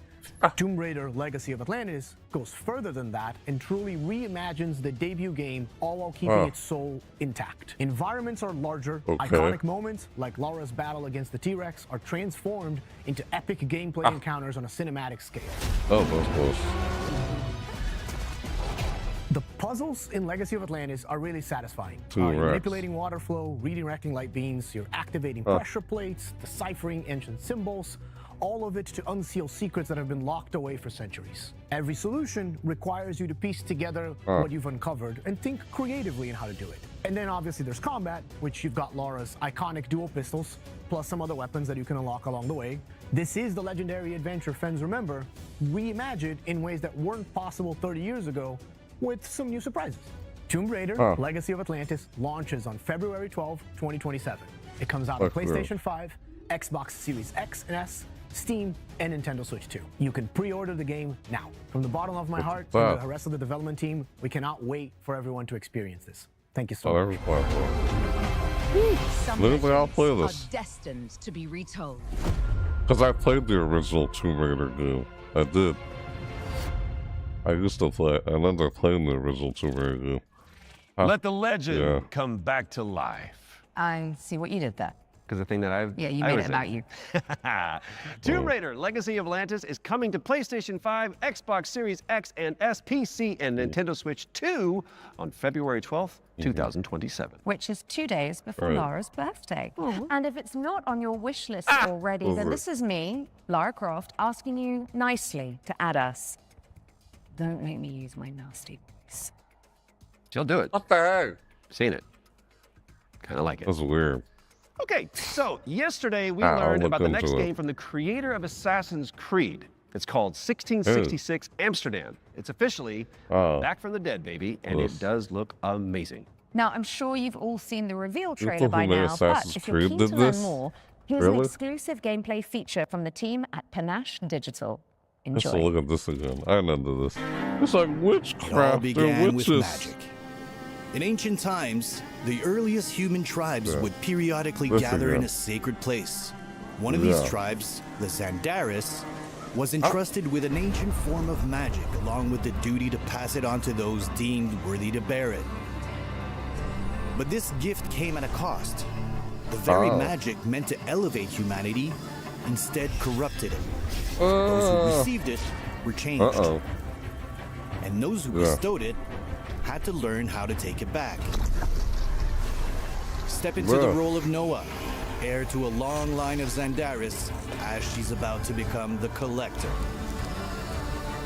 She will not be alone. A choice must be made. One that will stand by her side throughout the journey. Together, they form the Union. Together, they must preserve the balance of the world. What the hell? That's a prologue. Interesting. 1666 Amsterdam is coming soon to PC, but you can wishlist the game and play the prologue on Steam after the show. But we do still have one more great game to show you. If you've been holding out for a spiritual successor to the Mass Effect games, which I know a thing or two about, you need to know about Exodus, the planet-hopping sci-fi RPG coming to PC and consoles early next year. Now, the dev team, Archetype Entertainment, is made up of a bunch of ex-BioWare talent, including Drew Karpyshyn, who is the writer of the first two Mass Effect games, and Knights of the Old Republic, so you know it's got the juice. The team over in Texas have put together an extended gameplay reveal led by the game's director, Chris King. That is coming up next, but you should stick around after for our sister show, FGS Live from Los Angeles. Right then, the time has come, the walrus said. I've been Alex Wilton-Regan. And I have been Troy Baker. And this has been the Future Game Show Summer Showcase 2026. Oh, we nailed that. So good. Which means it is time for you, my dear friends, to enter the world of Exodus. Enjoy. Okay. All right. Look at that. Bro. What the hell? Yeah.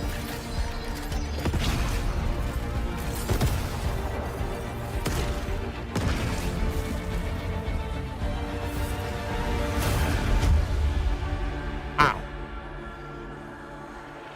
Exodus. Hey everyone, I'm Chris King, game director on Exodus. In Exodus, you play as a traveler, venturing on dangerous missions deep into space, in search of powerful alien remnants that can save your dying homeworld.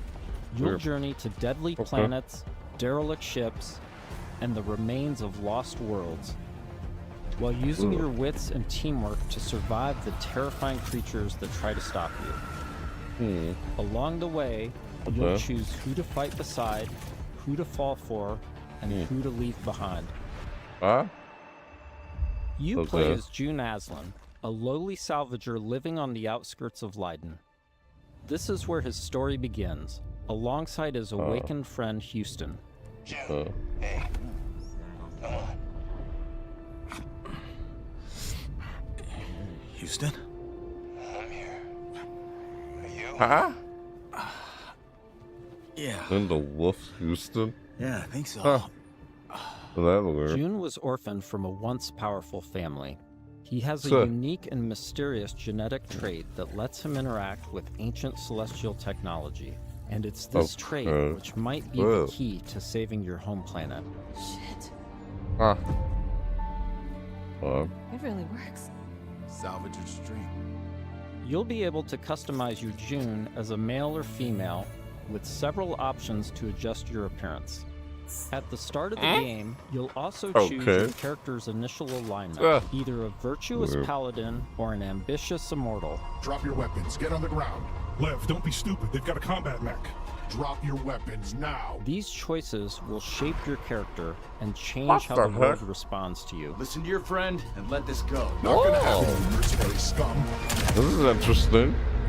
Look at Let's that. check out some work-in-progress gameplay so you can get a feel for the systems, storytelling, choices, and characters that make up Exodus. The first two companions you meet are Elise and Tom.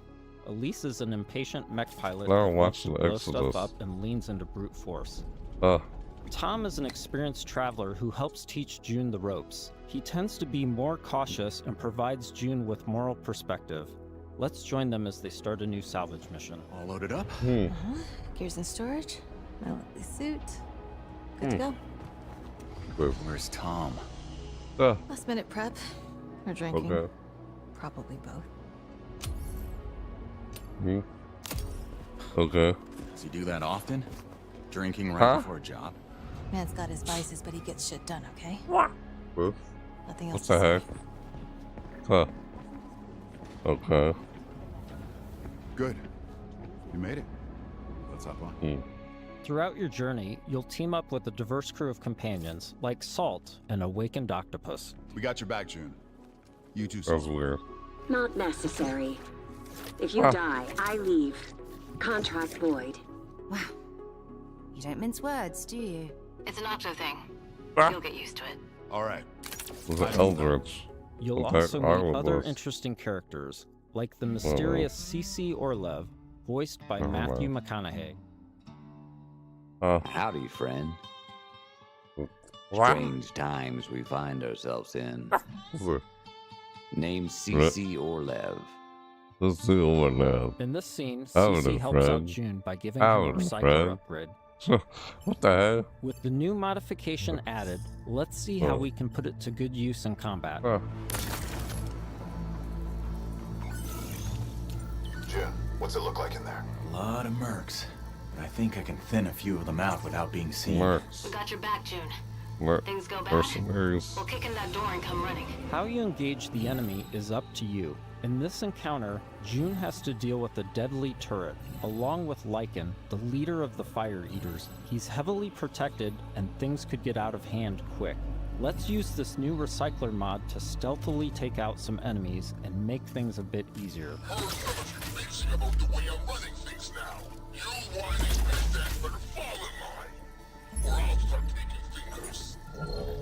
Next, let's use the scramble cloak to sneak up on some enemies. I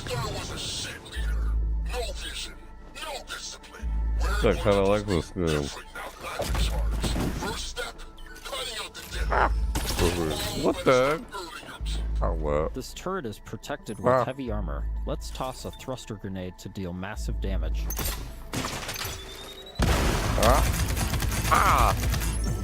Weird. Ouch. Huh.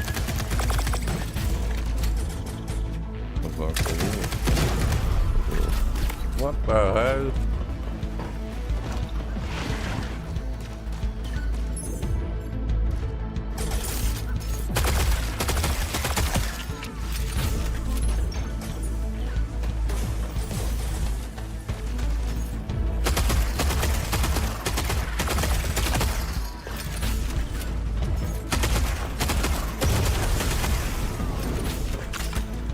Oh.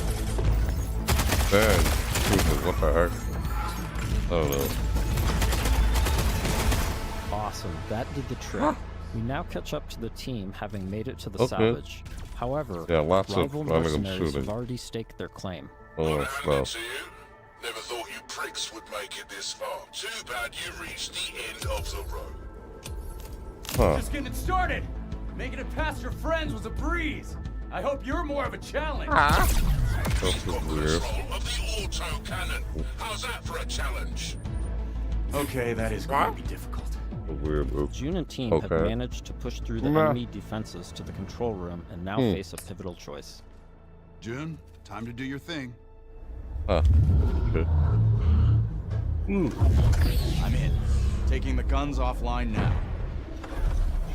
Yeah, this is interesting, dude. Wait. This is a control room, right? Should be a way to open the airlock doors. Blast all those damn mercs out into space in one shot. Whoa, hold on. There could be dock workers and maintenance crew in there. We can't just vent the airlock. Fuck that. We're gonna walk up there to verify who's a merc and who's a zealot dock worker who might just kill us on sight anyway. Okay.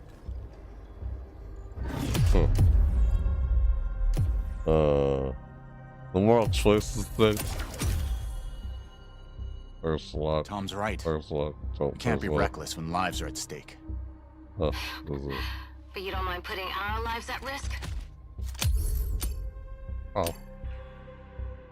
I'd rather die in a fair fight than risk killing a single innocent bystander. Whatever. I could use some more target practice anyway. Let's move. We've given the mercs too much of a head start already. As you travel across the cluster, you will hear stories of those who have been affected by time. Like Tom's account of why he can never go home. You know the strangest part of being out here? Up there. Years have already passed on Leiden. Exactly. Spend a few hours on this world, a few days, a few weeks. It's all the same for the people back home. In between missions, you'll journey back to Persepolis, your primary hub and a major city on Leiden for both humans and Awakened. Good morning, afternoon, I forget. Regardless, nice to meet you. You forget? You're doing the thing. The elephant forgot something. Is it better or worse if I notice or not? Here, you'll embark on new missions, experience how your choices shape the world around you, and meet new companions, like Phaedra Nat, a genius scientist and technician who's eager to help. Oh, I'm sorry. The lights, you need them, don't you? And you don't? No. The eyes, they don't work. So I built my own. Spectrum's different. External light sources are irrelevant, but it's close enough to what you would call, sight. Impressive. The rot's grown vicious, and it's only getting worse. People call it radiation, decay, but it's so much more than that. It rewrites celestial programming. Intelligently, adaptively. Intelligently? Like it's alive? Your homeworld of Leiden is facing extinction due to a celestial virus called the Rot. You'll need to travel across the Centauri cluster in search of a possible cure. Phaedra's grandfather was a legendary traveler named Elijah Nath. He left Leiden to investigate the Rot before disappearing decades ago. You travel with Phaedra to a planet called Sang, hoping to find some trace of his discoveries. I must thank you for this opportunity, June, for allowing me to be part of this. No point in waiting around. Next stop, Sang. Sang is a rocky exoplanet covered in a sulfurous atmosphere. You'll need to traverse across the deadly terrain to discover the ancient ruins where Elijah's ship crashed. Oh, wow. Not a dead moon at all. Okay, there were celestials here once. How remarkable. Along with Phaedra, we've decided to bring Salt. Her long-range sniper rifle and abilities that specialize in confusing enemies should come in handy. Limestone deposits on those rocks in the center of the lake. If I can get there, I should be able to make a path across. Right, perfect. I suppose we'll just, wait, here. Sang has always been extremely volatile. Completely unideal for civilization, even during the age of the Detoneer. Incredible. Your induction clearly shapes the limestone itself, but what dictates the extent? Oh, so many questions and possibilities. This is already shaping up to be a most fortuitous partnership. Early travelers explored this moon, but they never reported anything of interest. The ones that survived, anyway. Of course, there have always been rumors in certain circles that one of the Detoneer factions may have hidden caches of treasure here. What kind of ghost is that? I don't know, but I'd wager it's not. I feel like I kind of reminds me of Metroid. To be honest, Metroid Prime. Yeah, some parts of this remind me of Metroid Prime a little bit, like space alien. The number of ghosts is not decreasing. Like Metroid Prime or whatever, Metroid. A little bit. Not really, but kind of. Some things like that alien that just went up and shot just now. Reminds me of some aliens from the Metroid Prime 2 Echoes game. I don't know, maybe it's similar but completely different. You know. What the heck is this game? Oh, backstabbed. Big stabbed. Oh, brutal. Who's out? Oh. What in the world? Ah. Ow. Interesting. That door is also celestial. It looks like... Yes, this is definitely Truth Seeker architecture. I might be able to use my drone to open this door. Shall I try? Oh. What? This is an incredible discovery, you know? So little of Sang has been explored. Because it's so hostile. But now we can confirm that the Detoneer Celestial did have a presence here. During missions, June will discover ancient technologies that upgrade his gauntlet, a powerful artifact passed down to him from his father. Once upgraded, it unlocks new possibilities for both traversal and combat. Any idea what this is? I can't decipher it, but clearly this artifact was held in great reverence. June, be careful. Celestial technology can affect human bodies in unexpected ways.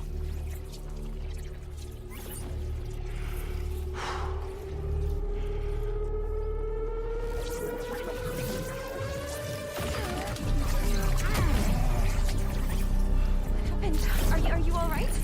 I'm fine. It took me by surprise. I've never felt anything so powerful. Let's see if this gets us past that bramble. Here we see June acquiring plants. A powerful new gauntlet ability that can pierce and destroy Bramble, a byproduct of the rot. Look at that. What the hell? Ah! Look at that. Oh. After pushing deeper into Sang, they learn a shocking truth. Phaedra's grandfather is still alive and guarding a terrible secret. You were warned. I told you to turn back. I told you there was nothing here for you but death. You've seen too much now. Stupid, stubborn children. Elijah has unleashed a corrupted and extremely powerful war machine on the team.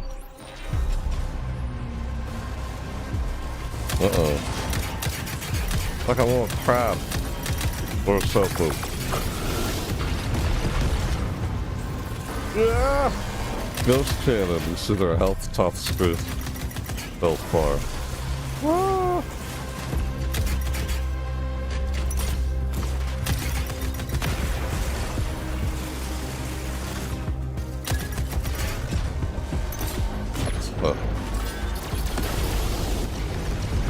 Jesus. Ow!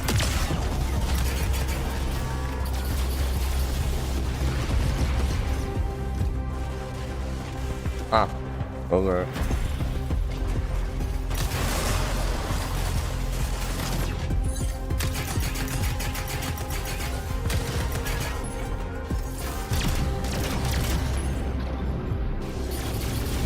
Oh. Right. Oh. Ow! Good. Up.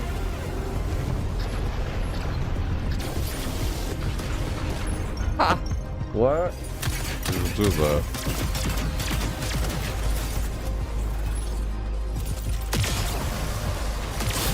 Uh-oh.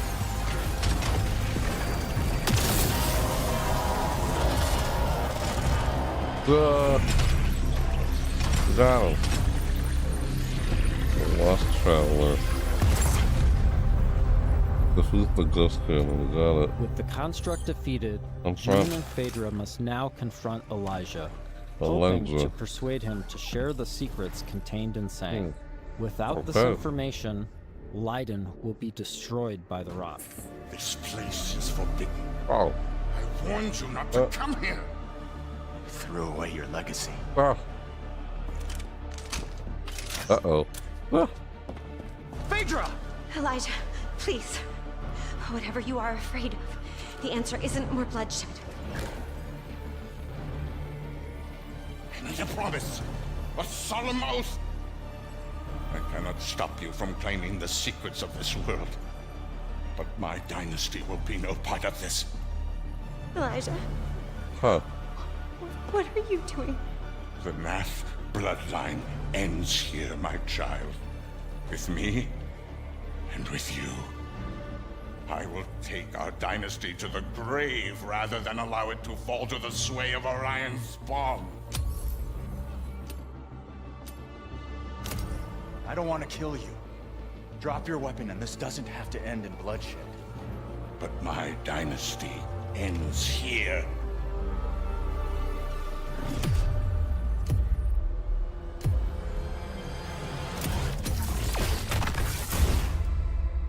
This has been a small peek into the larger world of Exodus.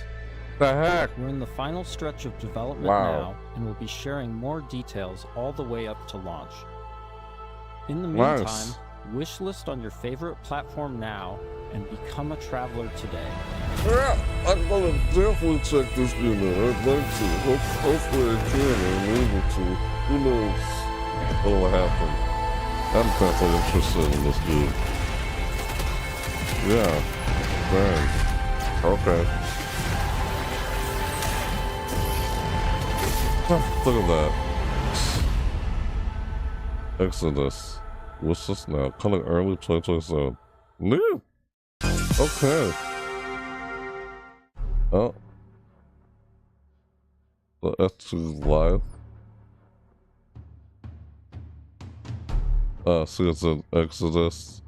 FGS Live on LA and more.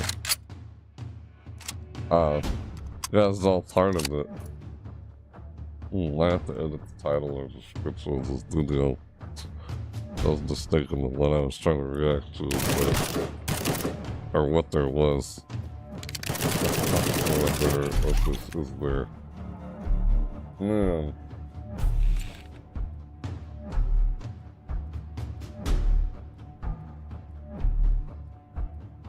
It's been an hour and I've been like 2 hours. You still.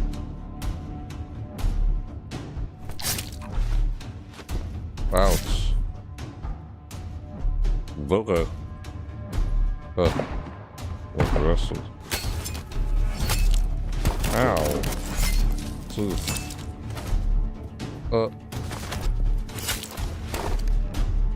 Brutal. Bye.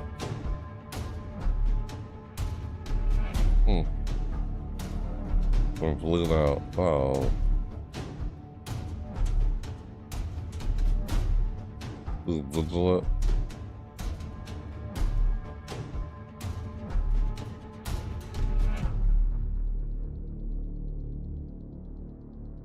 Terminal War. Terminal War.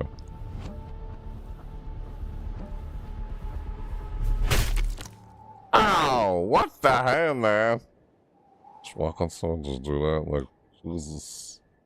Well, what a way to kick off the show. That was Terminal War, and this is FGS Live from LA. My name is Jules. And I'm Amy. And over the next 30 minutes, we're going to be bringing you even more exclusive trailers, developer interviews, and, of course, a wee sprinkling of world premieres. Now, as we travel this road together, don't forget that we've got a Steam page that's got a curation of all the games featured across both showcases, and, of course, you can wishlist them all right now. Up next is an exciting reveal to edit the description of this video, because I guess I was mistaken what I was going to see here. Yeah, I'll have to edit the description of the video or the title. Oops.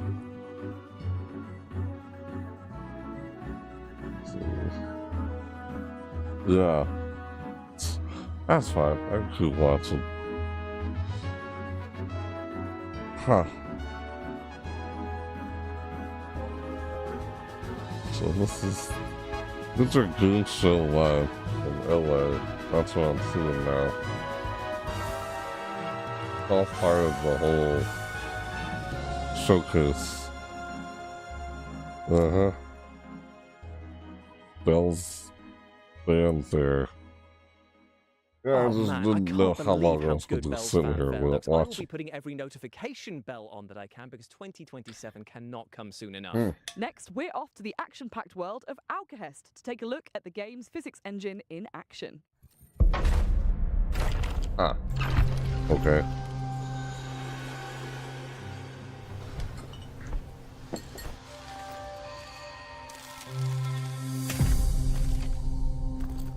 What? What the heck? The gameplay kind of reminds me of some other game I played. Like Dying Light a little bit. The way the mechanics or whatever, like on screen, I don't know. Yeah, kinda, a little bit. This first person view and doing all that. It's kind of like Dying Light a little bit. Just the way everything looks when running around first person. The gameplay wise, the mechanics, the way everything looks. Yeah, it's a different game, of course. Just similar mechanics or visualize. Alcahest is bringing brutal combat to the table, and thanks to its physics-based chaos, it's probably going to be flipping it too. Little bit. And I think that Not we really. are just plain flipping excited about it. Hard Up to next, let's take a describe. sneak peek at the PC gaming show. What which the is heck coming was very that? Soon, and also will contain a teaser for a game that I know you are all incredibly excited for. It's a piece of game show. What? Huh? What in the world? Oh, it's Control Resonant. And I'm the creative director for Control Resonant. We hope you enjoyed this small teaser. Tune in tomorrow for the PC gaming show for the full reveal. Yep, that PC Gaming Show. Yep, that's tomorrow. I'll be PC doing a Gaming Show will be going live tomorrow live on the reaction 7th to of June that. at these times here, meaning that is a full weekend of gaming content from us all. Aren't you lucky? Aren't you just? Up next, we're digging holes and filling them Yep. with crops and bodies. Here's a developer interview with the minds Right. behind the upcoming farming sim with a murder mystery twist, Grave Seasons. Okay. Nah.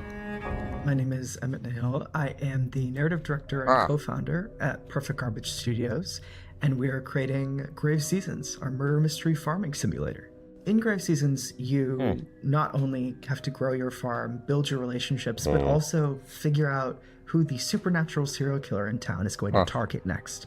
And as you play through, as you learn this killer's patterns, the year comes to an end, and as you start again, a different supernatural serial killer will be active at the start of the game.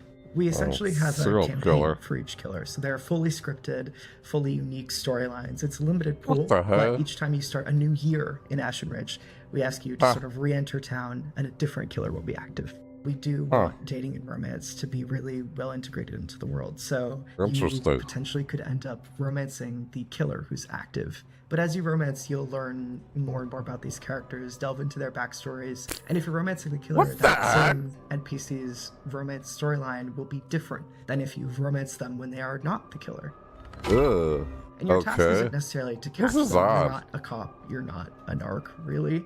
Your job is to protect who's next if you want to. So you can craft and forage and find different ways of protecting the next potential victim from the killer if that's what you want to do. Or if you want to just watch chaos reign, you can do that too. So we can't say exactly how many killers there are right now, but what I'll say is that we do track and understand how much chaos you've sown in town. The game is paying attention to the choices you make or don't make, and the world changes as a result of those choices. I'm truly most excited for the first moment that a player decides to investigate a crime scene or to poke at the after effects of a murder. I think that that's a moment that really sets Grave Seasons apart and makes it clear that this is both a cozy game and also a horror game at the same time. And that moment of discovery and following clues and tracking down these leads is something that I'm really excited for players to get to experience. Again, you aren't playing a cop or really an authority figure in this game. So all you can do is follow clues and investigate these leads as you find them in the world. As each killer progresses outside of murder scenes and outside of these attack scenes, whether you've prevented it or not, things will change in the world. NPCs' homes will change. The potential victims' homes will change. There might be different leads that will draw you to different spaces in town. Our writing team are huge horror fans, and so we're always going to try and sneak in little references and little hints for folks who have a keen eye out for that kind of thing. In-game, I will say that between playthroughs, there might be little secrets that you can uncover as you play more and more in Ashen Ridge as well, too. If you love the interpersonal dynamics of older farming sims like Harvest Moon, but you also love deeply written and sort of heartfelt character stories, you'll love Grave Seasons. We really want people to get invested in the characters and also in the world. I will say we have a demo coming soon. Can't say the exact date yet, but keep an eye out for that. Grave Seasons is coming to PC, Xbox, Nintendo Switch, and PlayStation. Feel free to wishlist us on Steam and check us out. The heck? This is... I think I'll look into that. Thanks so much to the team at Grave Seasons for giving us that terrifying peek behind the turnips at their scary yet wholesome project. Up next, I think it's time for our first world premiere, right? Take a look. It was unusual. Interesting though, like, okay. What in the world? What? Seriously? Looks like Mega Man. The second I saw that, I was like, what? Mega Man? What? You're jumping around like it's Mega Man, like a platformer. That's really good. Adventure theater, what do you want to call it? Jesus. Yeah, I can recognize that music. That's Mega Man-like music. Is this Mega Man? No. Well, it kind of looks like Mega Man. Unless it's inspired by Mega Man. It's the same kind of formula as Mega Man. What in the world? Gemini X. Gemini X. Yeah, it's inspired by Mega Man. Mega Man inspired. The world over are going to be rejoicing with the reveal there of Gemini X. I mean, it's got That's, robots, it's got this is the same formula as Mega Man. Stylish to boot. While we cool down from the LA sun and that Funny. spicy world I could premiere, recognize here's a lot some of that back-to-back stuff. trailers for amazing games Because that are it heading is your like way Mega Man. very soon. What the heck? Ah. What am I looking at? What is this? Okay. Ah. Fast pace. What is this? Boss.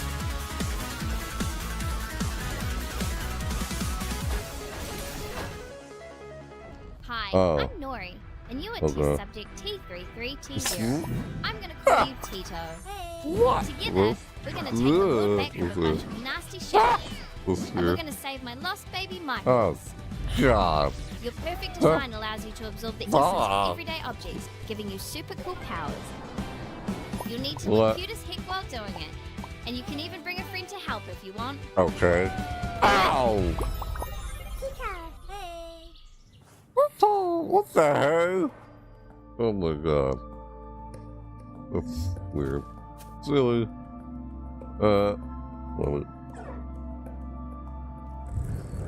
What is this? Hello? Puzzle good. Why? You're not gonna give me portal vibes. Hey! Yeah, an orange portal and a blue portal. Yep, that's like a portal.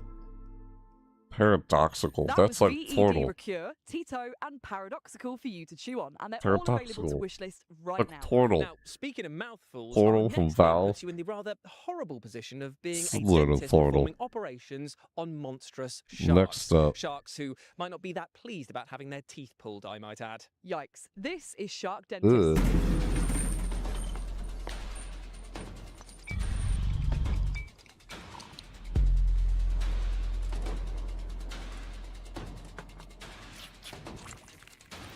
Ugh.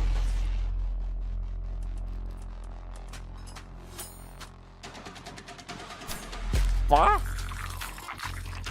Yeah. Ah. Oh, that's. What the heck, man? Ooh, ouch. What the? You trying to fix the shark's tooth? Tooth or what? Oh. Oh, you're trying to. Okay, you're trying to clean their tooth. Okay. Clean a shark's tooth. And then the shark is cooperating and let me do that.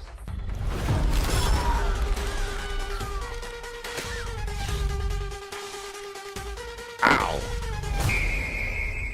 Well, that's Shark Dentist. Oof, as they say, a harpoon a day keeps the sharks in your dentist's office away. No one says that. Fair enough. Shark Dentist is coming soon, so That was wishlist it weird. right now if you like the look of it.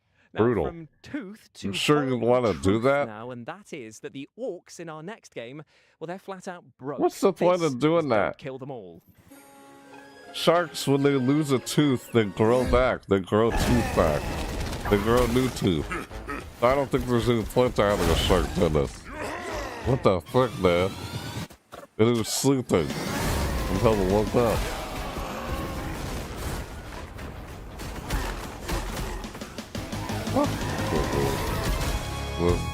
Don't kill them all. Don't kill them all. What? I don't get it. Dirty, smelly, and desperate to kill. Surely these well. orcs have got some competition with Jules. You can wishlist Don't Kill Them What? All right What? now, and there's also a free demo on Steam. Thank What you, was Amy, that? for those powerfully hurtful words. That's But thankfully, funny. though, I can scrub that insult Ah! on with our next What? game because it's time to chat to the developers behind the one Really? and only Power Wash Weird. Simulator 2. Oh my god. Power Wash Oh, Simulator that 1 was- exceeded our Well. expectations. Really happy with the reception that it got. It led us make the sequel as well, Power Wash Simulator 2. And what we're looking to do at the moment is expand that further. So we've got Power lots Wash of Simulator. amazing paid DLC coming out with incredible Power collaborations. Wash But we're also was going to be releasing free jobs alongside those Mm. to expand the story of Power Wash Simulator itself and the universe that it is within. Ah. Right. So in Power Wash 1, we had these This- free jobs called the Muckingham Files, and these are all contained within the town of Muckingham. In Power Wash 2, now that we're covering the whole county, we're calling the bonus jobs the Caldera Chronicles. So with the Caldera Chronicles, the first job that we've already released, which is a free job, is the Miniature Village, which sort of plays on the idea of you being a giant in a very small town. The next one we're going to be releasing soon is the Bowling Alley, which is set in the 1980s. It's kind of been frozen in time after an event tied to the main story occurred, and all the decor reflects that era. And we've also added a few interesting little things in there to play with the physics of the game. So there's also a bowling alley that you can interact with using the power washer to push the bowling ball down the lane, trying to knock the skittles down. If you were to do that successfully, you can get a little celebratory video on the 80s style TV in the room as well. The next job after that will be a bouncy castle, and here you will be able to jump higher than usual while bouncing around to get to those hard to reach spots.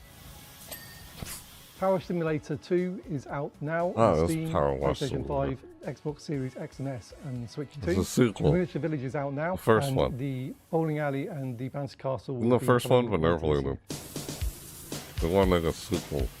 Thanks to Future Lab for chatting with us and for the reveal of those 2 new levels which are coming our way very soon. I tell you what, you've got tiny model villages, old bowling alleys. If you chuck a few swans in there, you've got the makings of Hot Fuzz 2, right? Yeah, but anyway, I think it's now time for our next world premiere.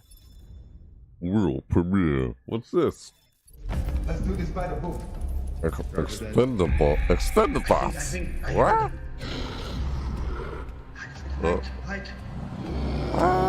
This? Oh. No, wait. What in the world? Ah, what the heck? This is weird. And they're expendable. Can we go now? Ah! Expendabots. Let's now, let's do it. That's silly, kind of funny. Expendabots is an upcoming extraction title with a cool twist of the fact that your little robot has a tiny 3D printer built onto their backs, meaning they can craft as they go. What's not to love? Being cursed. Okay. Sorry, what? You said what's not to love, and I think being cursed would significantly suck the joy out of life. Well, that's actually not entirely true, because our next game, Curse Mark, is all about being cursed, and it looks bloody fun as well. Check it out. Ooh. What? This here. This. Oh. What? Oh. So. Oh. Like a roguelike game? I like those type of games. Because you're gonna keep tired and lose and keep going, you know, if that's not just it. And to come back with, like, more abilities and stuff. You know?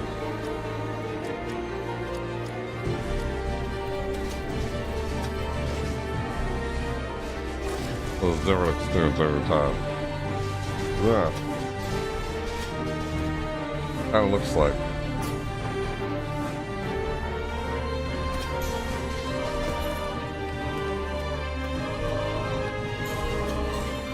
The roguelike game is the kind of game I wanted to do with my fictional character, Energia. That's the kind of game I'd want to make for Energia. With near infinite ways to tweak your build and customize your loadout, Curse Mark is going to keep roguelike fans engrossed for ages. And it comes to early access on June the 8th. Indeed, it Curse does. Mark. Now, our next game is a little strange, but bear with me in a pretty literal sense here, because Barbarian Saga, the Beastmaster, is all about using the power of animals to overcome huge challenges. Take a look. Oh, it's here. What is this?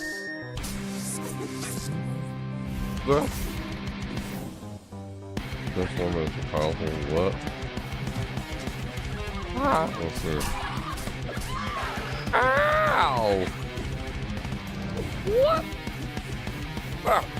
Turned into a freaking. What? You went from a leopard to a human being? Like, what the heck? That's weird. Okay.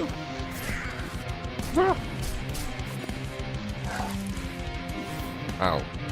Real fast, roll the cigarettes.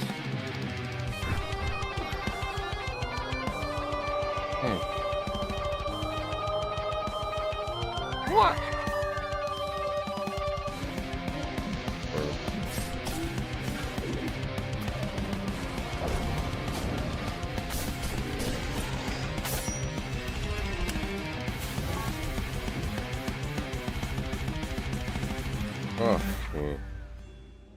Barbarian Saga. Barbarian Saga the Beastmaster is coming to PC, Xbox consoles, Nintendo Switch, and PlayStation on September the 9th. So wishlist it now. Next up, we're about to take a deep dive into the aquatic horror title Dark Mass, who have got a very special announcement for us all. Oh. This place has been buried for centuries. Yes. Oh. Yeah. What? The heck?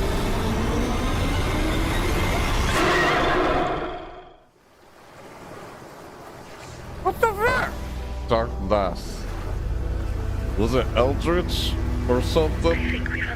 Underwater horror game. I tell you, if I had hair, it would be standing on end right now because that looks horrifying. And you can pre-order the physical edition of Dark Mass for PS5 right now. From hairless friends, then, to furry friends, in Witchspire you play as a magical being who can tame and befriend enchanting creatures, and then take them to battle with you.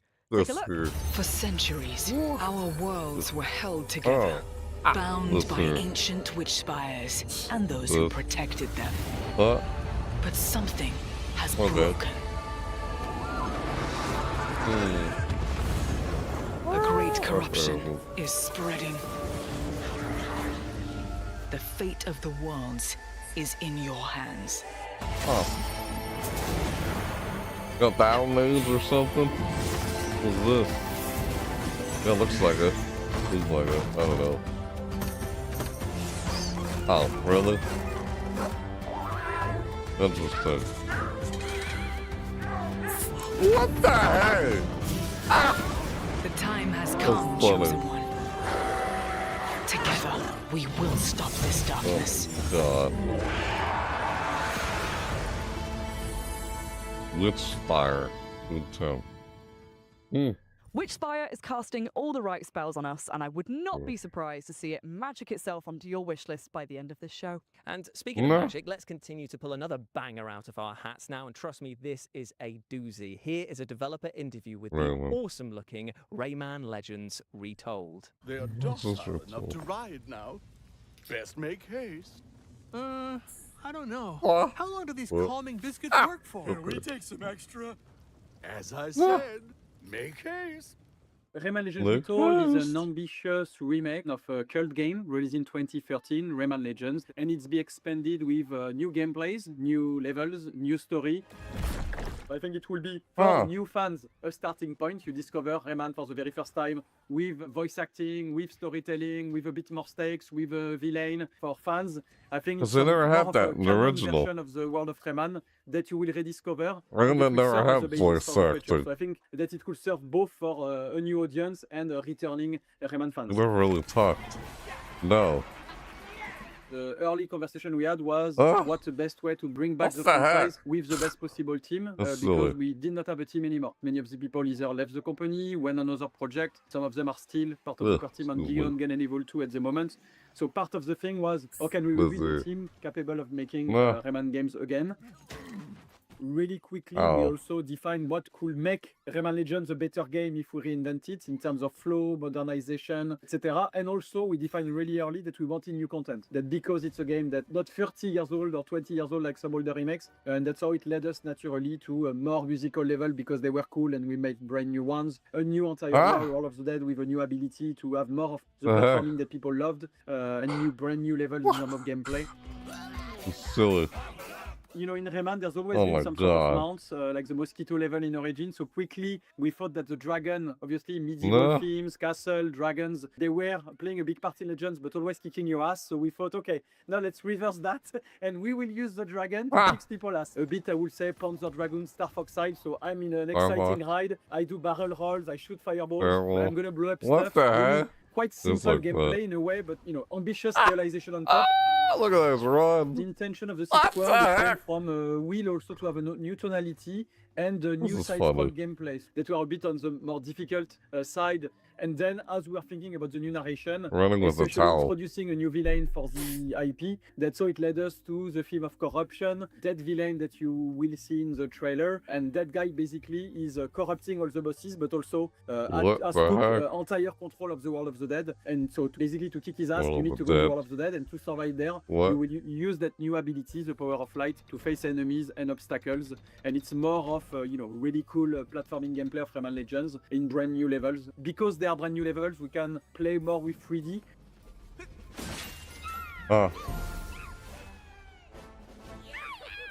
It's a very strong co-op game. It was one of the very strong pillars of Legends we made. Is the 4-player co-op, and I think it's even better optimized for 2-player co-ops. It's super cool to play with kids or your boyfriend, girlfriend. I think is a very solid offer. So Rayman Legends Retold is coming for all platforms on October 1st, and I'm enthusiastic to have everybody playing it and trying it out. Oh my god. Rayman Legends Retold. What? That says Legends Retold. Like, I tell you, this game sparks so much joy that I might actually self-combust. I didn't think it was possible for me to love Rayman Legends anymore, but there we are. Remake one of my favorite games ever, with new content and levels. It looks so good. Up next, we have the sequel to the outstanding Hellcard. There's been a lot of remakes lately. Well, I'll go understand why when I remake a game I already made. Was not enough. Let's move. Extravagance and opulence breed hubris, and hubris breeds rebellion.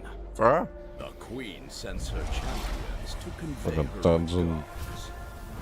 To cut the whole ordeal short, to dispel his delusions of grandeur, to crush the betrayer. And the yet, cards. the Lord still has an ace up his sleeve. Deal with it. What the hell? Or perish. Hellcard. What's this now? Yeah, it's those type of games. It's a sequel. I absolutely Hellcard love the 2. fact that the positioning of your party is as important as the attacks and spells that you use there. Same, and that folded paper aesthetic? Yes, please. And I tell you what, you're going to be saying yes, please, to all of these back-to-back trailers that we're going to show you right now. Really? Ralph Fury. Hello. Pinball. What? Shooter. Rock light. Master of what? Recoil? What the heck?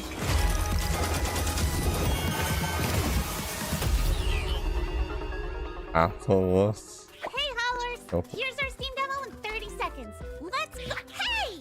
There's fighting! Whoop out! You can form! Wow! What the frick? Saving the town! Hooray! Our demo is available to play right now, but these updates are coming soon. Skill tree upgrades! Get stronger! A new Twitch integration update? Oh my goodness, save the buddies! And the best part is, you can check out these updates during Steam Next Fest. Ooh, we did it! Thanks for watching!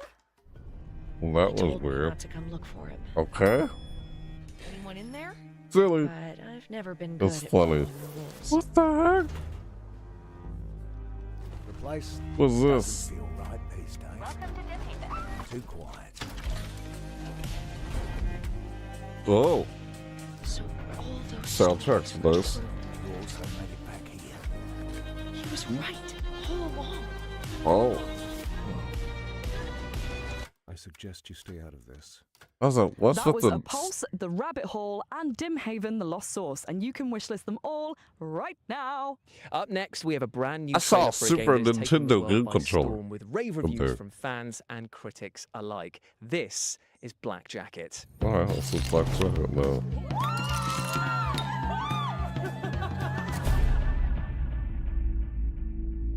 What's the heck? Oh. What? Ah. What? Show me what you can do. Oh. Ow. Never measure up. What? I got the some heck? cards. Let's play. Huh? Ouch. What the Why heck? do you keep coming back? Weird. Nothing good lasts. Huh.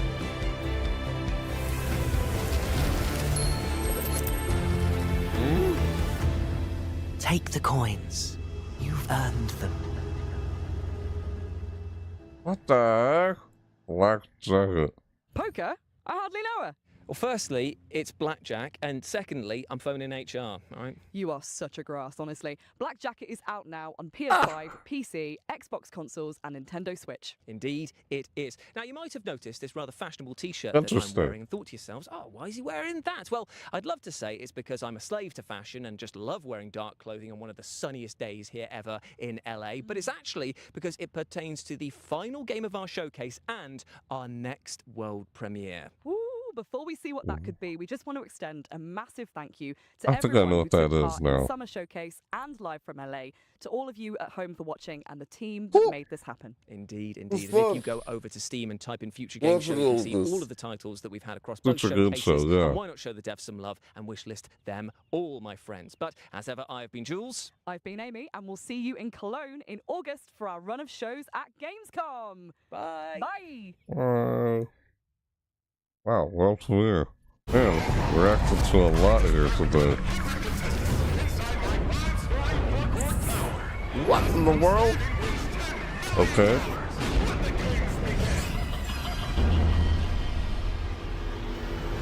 Okay. Weird. Ah! What the? What the hell? Seriously?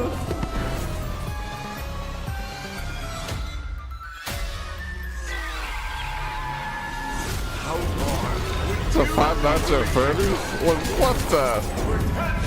God! Oh! This is super. What? The heck? Okay. Whoa. Tell me. I can Five Nights at Freddy's vibe right now. It's not Final Frankie. This is not. That was like Five Nights at Freddy's vibe to it. Oh, Final Frankie. That was weird. Yeah, literally kind of Five Nights at Freddy's-ish. Mascot-ish. Okay. Nice. What the heck now? That was Future Game Shows under Showcase. Thanks for watching. Thanks for sharing. That was long. Yeah. So I was still watching the Future Game Show. I was like, wait, what? Did it finish? And it moved on to something else that's still part of it? I guess all of this I watched was all still part of Future Game Show. Future Game Show Live, then Future Game Show, and they showed Exodus. Sorry if I mispronounced it. Gameplay footage of it, and then they showed Future Games Live. Yeah, Future Game Show Live.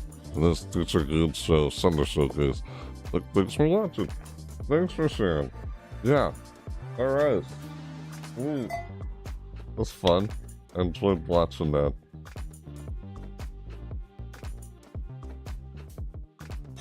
See all those goobs. Yeah. 2%. I had something in my mouth, did I? Not like it. Well, my mouth is probably just dry. Or had some water. So, yeah. That was...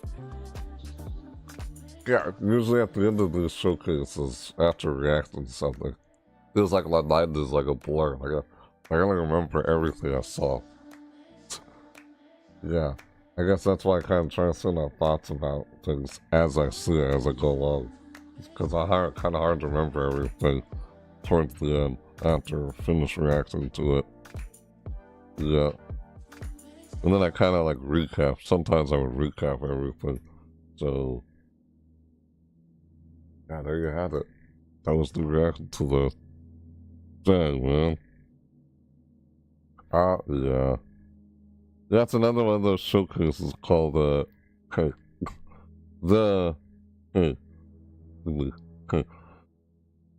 Green Games Showcase. Yeah, it's a showcase called Green Games Showcase.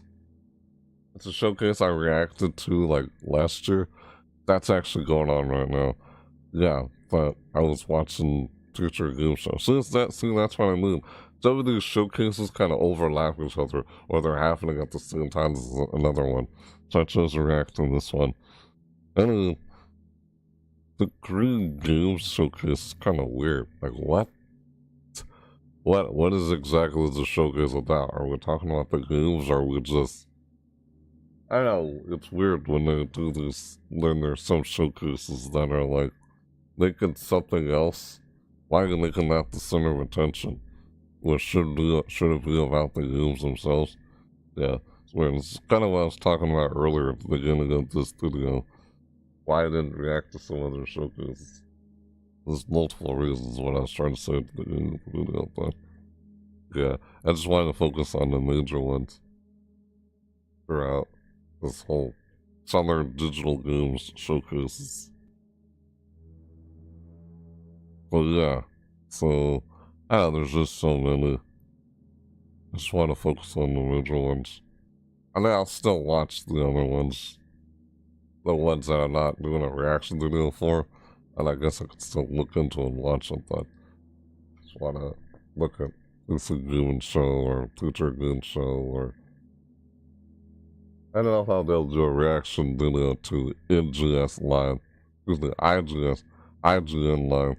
Is there something from Jason Universe or Dead by Daylight in there? I guess I may still watch it, but I don't know if I'll do a reaction to it for it in time. Wasn't originally planning to until I just found out about it earlier, just yesterday or earlier today. Like, what? I didn't know about it sooner. Yeah, so, well, that's that. And I guess that's all I'm doing reaction for today. Yeah, I don't know what I say. But yeah, tomorrow I'll be doing a live reaction to the Xbox Game Showcase and the PC Gaming Show. So, yep, I'll do a live reaction to those, and those will probably be the last ones I react to. Yeah, like I said, there's some other, like, I'm just looking at the major ones. I don't know how else to, what to refer to them as, other than saying major and minor. I don't want to, like, say it like that, but, yeah.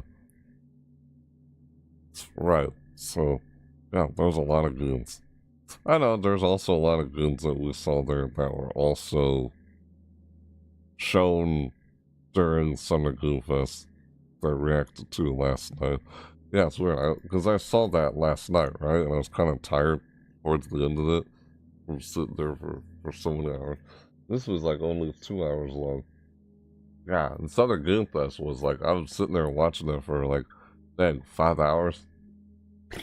Yeah, 5 hours. Like, sitting there for a long period of time, and sometimes I feel like I'm like, lost sleep or something. Just, I don't know why that happens. I hate when that happens.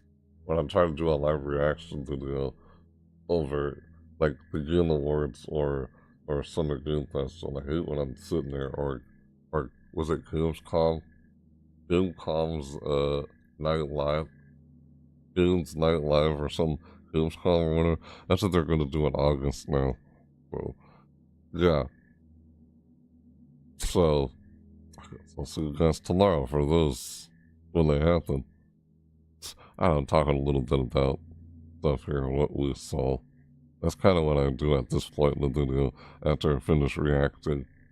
And oddly enough, part of my reaction videos kind of almost end up turning into a vlog. Like, what the heck?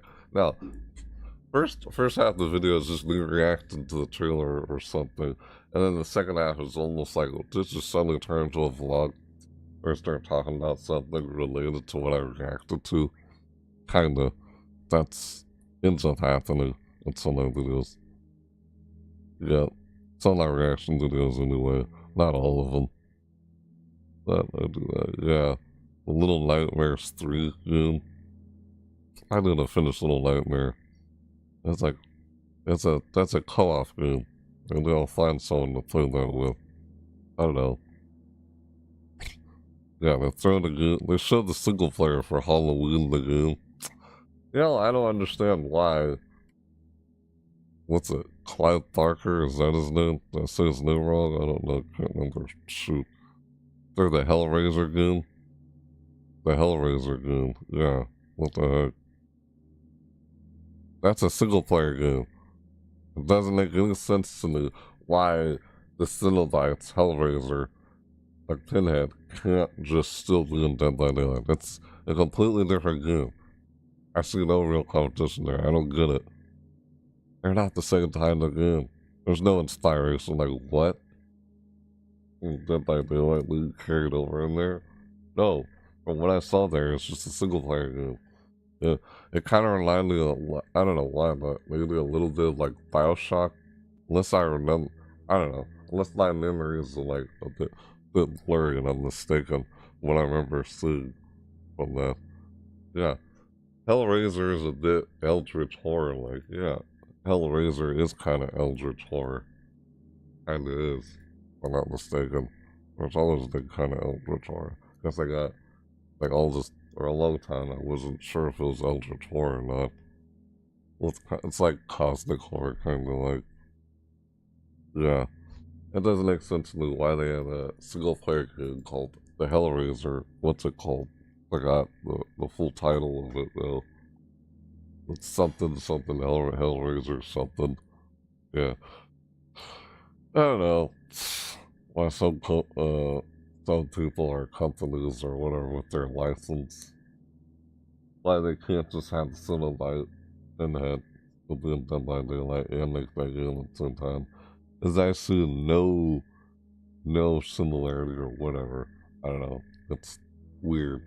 The license holders, how they are with their license. Like, I don't know. If it were me, I was like, what? I could still make the game, like, with my fictional character. Yeah, he'd still be in some other game. Weird. I don't know. Some people with their license holders, some people with their license are just, I guess, weird like that. That's kind of odd. Yeah. Because, of course, I had a fictional character named Energia that you probably hear me talk about throughout my channel. You're familiar with. You must not because you hear me talk about it from time to time. I still need to make a video, like, just a video specifically on that character of mine. Because it gets gotten to the point where I don't know if anything will ever happen with that character. Like, will anything ever happen with that fictional character of mine? I guess that's why I figured at some point I just wanted to make a video talking about it. I'm like not sure how else I can make anything happen with that character. Because it's been a long time. It's been so many years since I've had that fictional character of mine. And I wanted to make a video game for him. Yeah, that too. When will that ever happen? Yeah, it's one of those things where you're not sure if you get to a point where you're not so sure if it'll ever happen anymore. And you'd still like to do something about it, or still like to make something with it happen. Then something I've had as a, I guess, long-term goal kind of thing in the long run. And it's like, yep, stuff still hasn't really happened with it yet.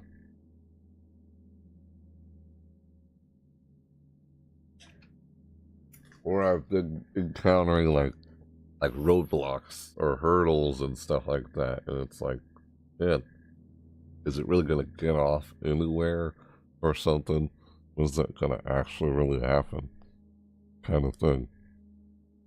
That kind of situation. Yeah, so I wanted to make a video game for it. It's supposed to be like a video game character, but then again, I guess it's also kind of a multimedia character. Not necessarily just a video game, but starts out in a video game first before I would use them in any other form of media.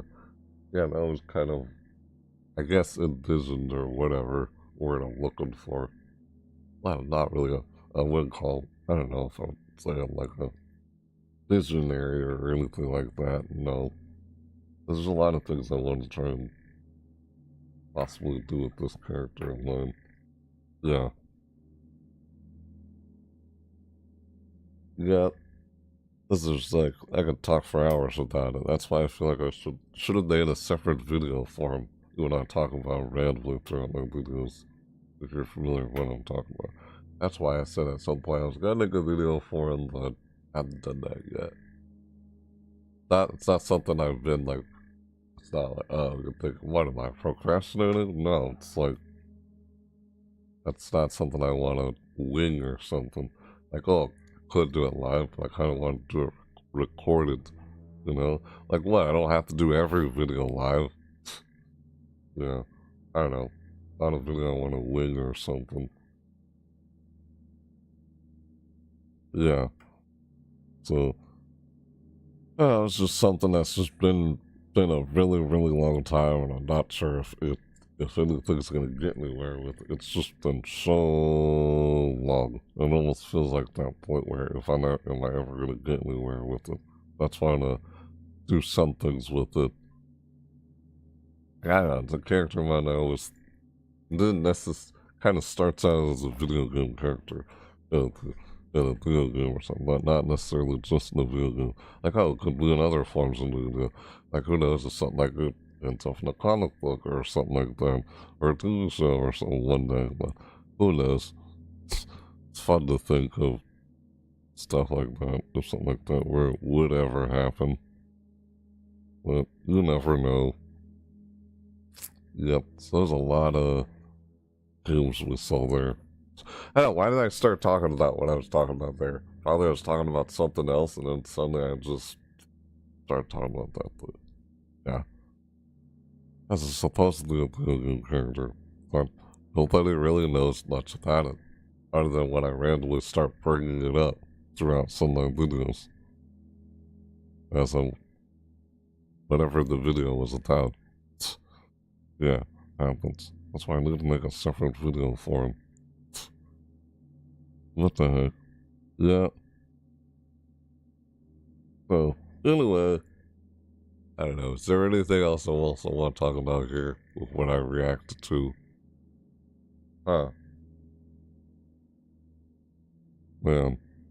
Well, they just threw a lot at us. Of course they threw a lot at us. We expect after reacting to these showcases. There's so much. Hard to remember anything. That's kind of why, like I said, I try and say my thoughts about it as I'm reacting to it. But then I also want to say some things about what I saw after I finished reacting to it. This is kind of how I go about doing things in some of my reaction videos. It's like, oh, half reaction video, half vlog. It just kind of happens like that. When I start talking about something. Because I'm someone who can just talk. Do I ever shut up? Yeah, right. Anyway, that was, alright. Yeah, we're good now. Summer was, why, I was too, I don't know, I have a hard time remembering the name or saying the name right of what I was, of this Future Game Show, that's what it's called. Future Game Show Summer Showcase. That's why I did a live reaction to the Future Game Show Summer Showcase 2026. Along with the Exodus, I feel like I butchered that. Exodus?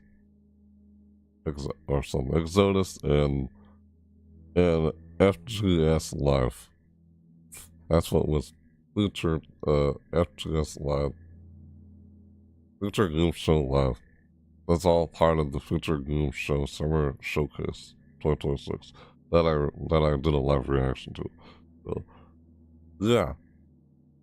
Alright. Yeah, there's nothing else for me to say here. I just feel like there's some more I wanted to talk about what I saw here. And why... Oh, yeah, right. Because I said earlier in the video why I didn't, like, react to any of the other showcases. There's so many in there. There's not much break in between. It gets exhausting. I'll still probably watch them, even if I don't do a reaction video to them. It's sitting there doing a reaction video for long periods of time. It's super exhausting. And then a break in between and then to go eat something, you know? Yeah, it's overwhelming. That's why I'm not doing that this year. compared to past years. Just, yeah. So, I might probably still look into them to see the games and stuff from them. Yeah, I know there's other showcases. I guess I could try and show you right now on screen here. Let me pull it up so you guys can see better what I'm talking about instead of just hearing me talk about it. Alright. Sorry if it's some white screen. Like, my eyes! Yeah, sorry. Right, so this is the website, right? For Summer Game Fest, the Summer Game Fest website. I can move this back here. Yeah, we're done reacting to the video. I just want to go over this of what I was talking about earlier in the video. It's easier to see it, so just hearing me talk about it. Let me show you something for context, so understanding what I'm trying to say here and tell you. Well, yeah, this is the Summer Game Fest website, right? The schedule. Right, see, these are some other showcases right here. Like, I was focusing more on, like, State of Play, where'd it go? Oh, see right here? Oh, they moved it up here. Weird, they usually have it down there, but it's not down there. Yeah, I was focusing on State of Play, Summer Game Fest 2026. This happened shortly after it. Yeah, Day of the Dance, the flagship event ones. So flagship event, that's what I'm focusing on. All these other ones here, like these, they're just, I don't know. I was like, I'm not sure what else to call it other than saying minor.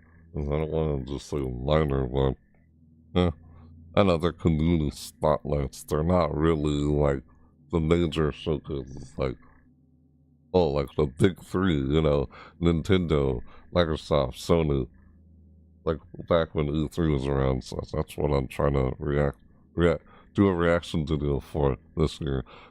There's so near. Look how many there are. Jesus. And this is on Saturday, June 6th, right? There was this earlier this morning, right? I still kind of watched this, even though I didn't do a reaction to it. And I still looked into it. I felt kind of weird this year. Yeah, it's just cozy type games. Awesome drag. I did a reaction video or something about it last year, but didn't do it this year apparently. Yeah, as I didn't wake up in time for it.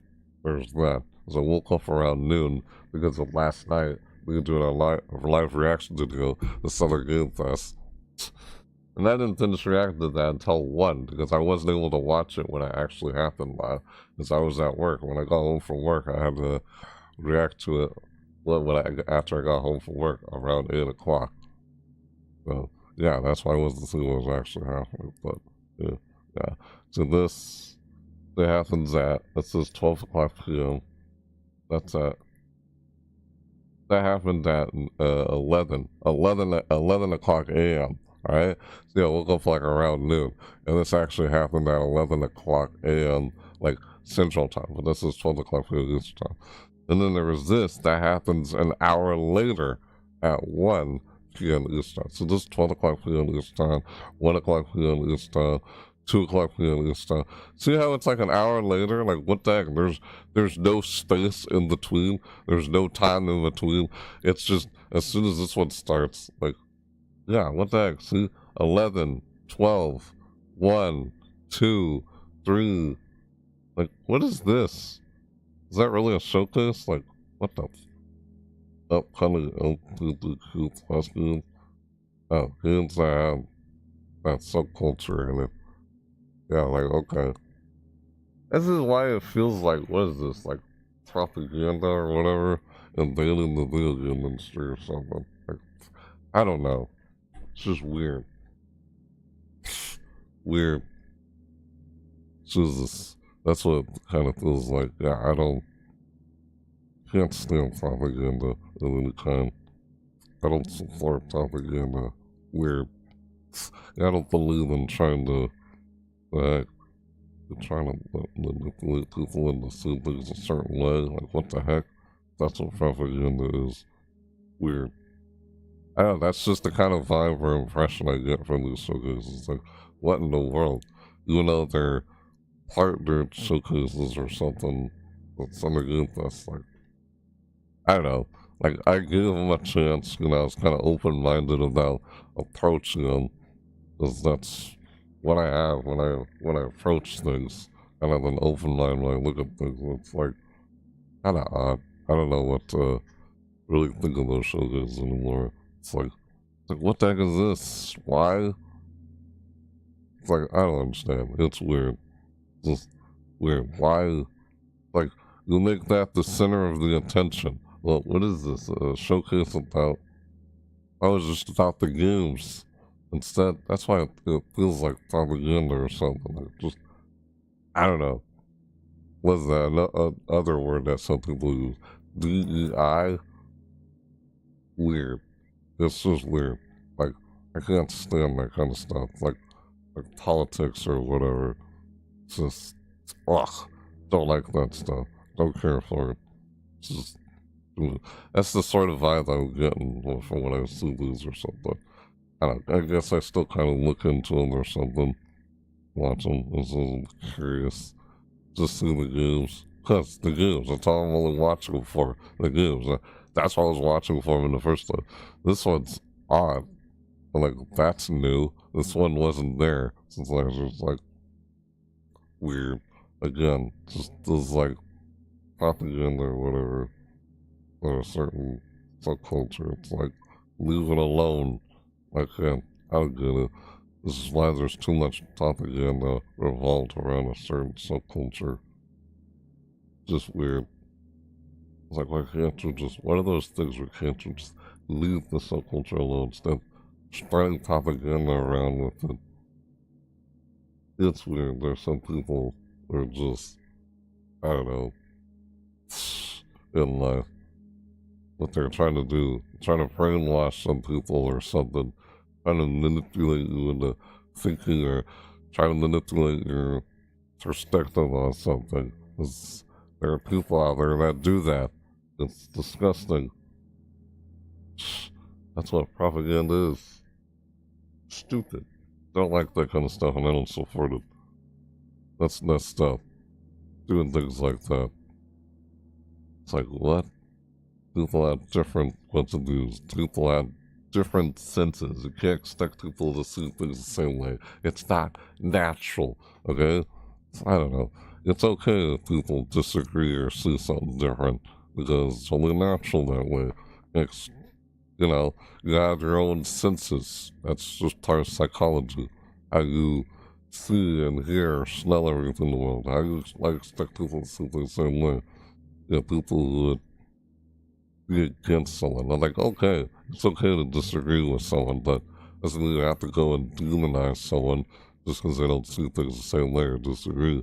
It's weird how a lot of people in society do that. Yeah. Me, on the other hand, I'm like, okay, cool, great. Yeah, I don't know how else to put in words. I feel like that's kind of hard to put in words, but I still said everything I just said. Yeah, my stance and how I look at stuff like that. It's just, yeah, weird. Yeah, so there's so many, like, an hour later, there's no break in between. I was wondering, I know, there's just mixed reasons, very mixed reasons, multiple reasons why I wasn't doing a reaction videos for this one. I saw this one last year. So these are the ones I'm going to check out, right? In my next reaction video. Xbox Showcase, what, I guess they call it Xbox Showcase. They don't call it Microsoft Showcase anymore. Yeah, it's just called Xbox Games Showcase. With Uday, that's part of, what, Uday?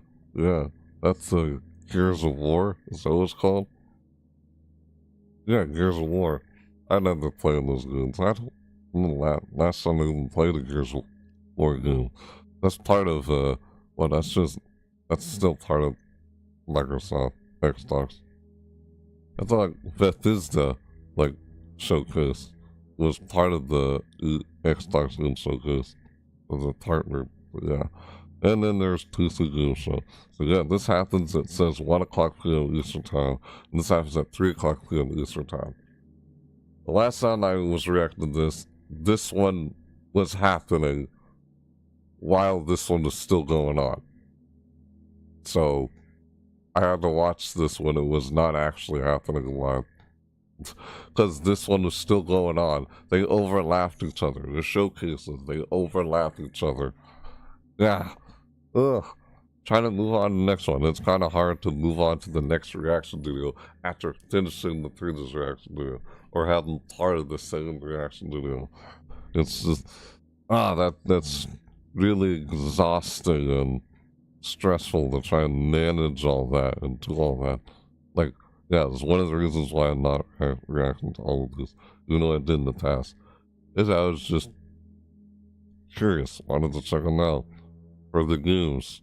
Of course, it was weird when they make something like their culture the center of the attention. It's like, what is this, about the games or the what? Why are you? I don't know. It's weird, very weird. Again, that's why it feels like propaganda and being in the video game industry or something, whatever you would want to call it. I also find it hard to find the words I'm trying to, when I try to put in the words and explain what I'm trying to say.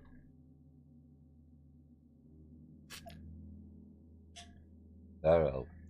Feels like one of those things where you could just leave that, like leave it alone kind of thing. Leave the subculture alone and instead they spread propaganda about it such. Just weird. Yeah, weird. Like, I don't have anything against people with that subculture or anything like that. No, there's some people I know that I was friends with or something that are apparently part. I'm like, okay. Like, I don't really even care. No, I don't care what someone's orientation is or something like that. Do I even really need to know? I'm like, no, I don't really feel like I need to know that. It doesn't matter to me or something like that. It's like, do I really need to know? It's like, no, I don't think so. Like, I don't know, keep that to yourself or something. It's just, weird. I don't know. Whatever. Anyway, yeah. Since I was looking at this just to explain to you guys why I didn't choose to react to any of those this year, even though I did a reaction video until last year. They're just strange, odd showcases. Like, what the heck? They don't feel like actual showcases. I guess is another way of saying it. I just don't know what the heck. What are those? Even though I gave them a chance and checked them out. It's like, it just feels very weird, like odd. Like, what? It is like, I don't know, what some people would call DEI or something. Like, propaganda and thing in the video game industry. What the heck? I don't know how else to put it, or how else to word it, or what I'm trying to say, but yeah, you'll probably get what I'm saying. It's weird. Like, this one was alright. Interesting. Frosty Goons. Yeah, why? I don't understand why you make your culture or something the center of attention, a part of the showcase, which should be about the games themselves. Just the games. That's why I'm just looking mostly at the big three, like Sony, PlayStation, and Xbox, and, you know, PC Game Show, or Nintendo. Yeah, just like it always was back then with E3 and everything. None of this propaganda, DEI, or whatever you want to refer to it as or call it, stuff. Just weird. I don't know. I still bothered to kind of look into and watch it, even though I'm not going to do a reaction to it because that's exhausting. Try to do a reaction video for all of them. I don't know. I guess it's kind of hard. I feel like it's hard to put in words what I'm trying to say here about this stuff. Anyway, yeah. I don't know. It's an indie games from indie showcase here. Maybe I'll look at this one. That's on June 8th.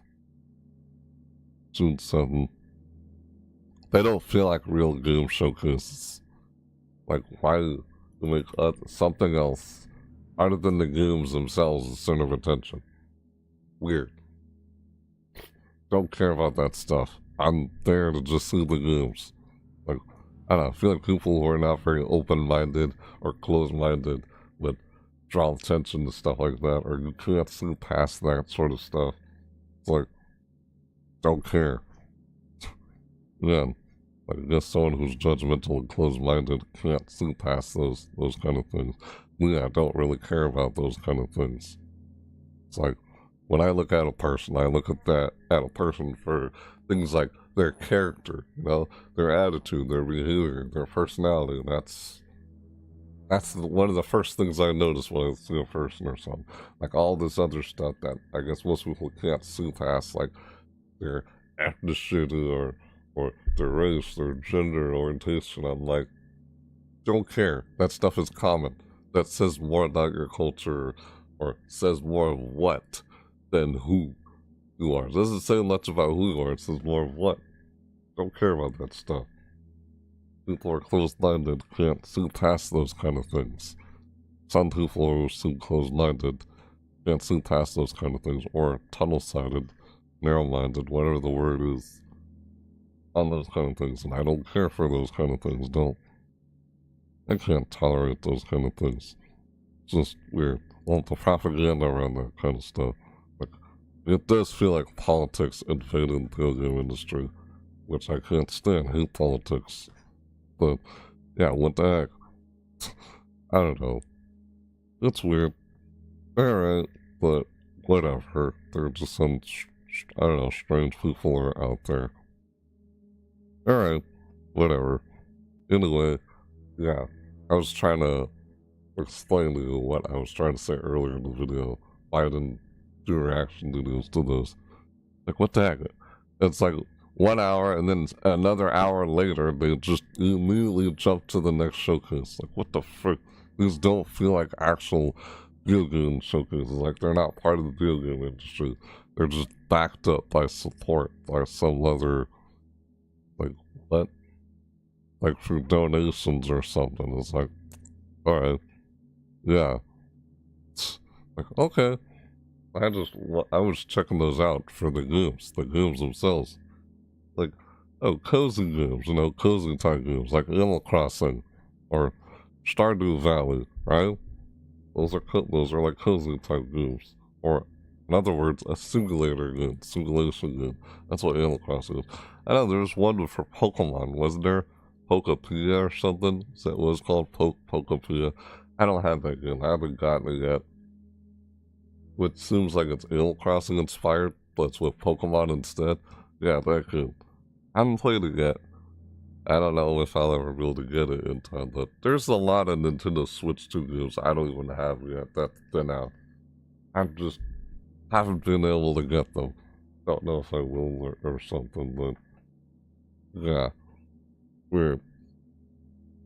I mean, that's why throughout some of the videos I have them say who wanna support me in some way to help me try and be able to cover content on some of those games, then I would. But yeah, otherwise, me trying to cover them, just who knows when I'll ever be able to, or if that'll ever happen. So yeah, thank you in advance, I guess you do, but otherwise, that's okay.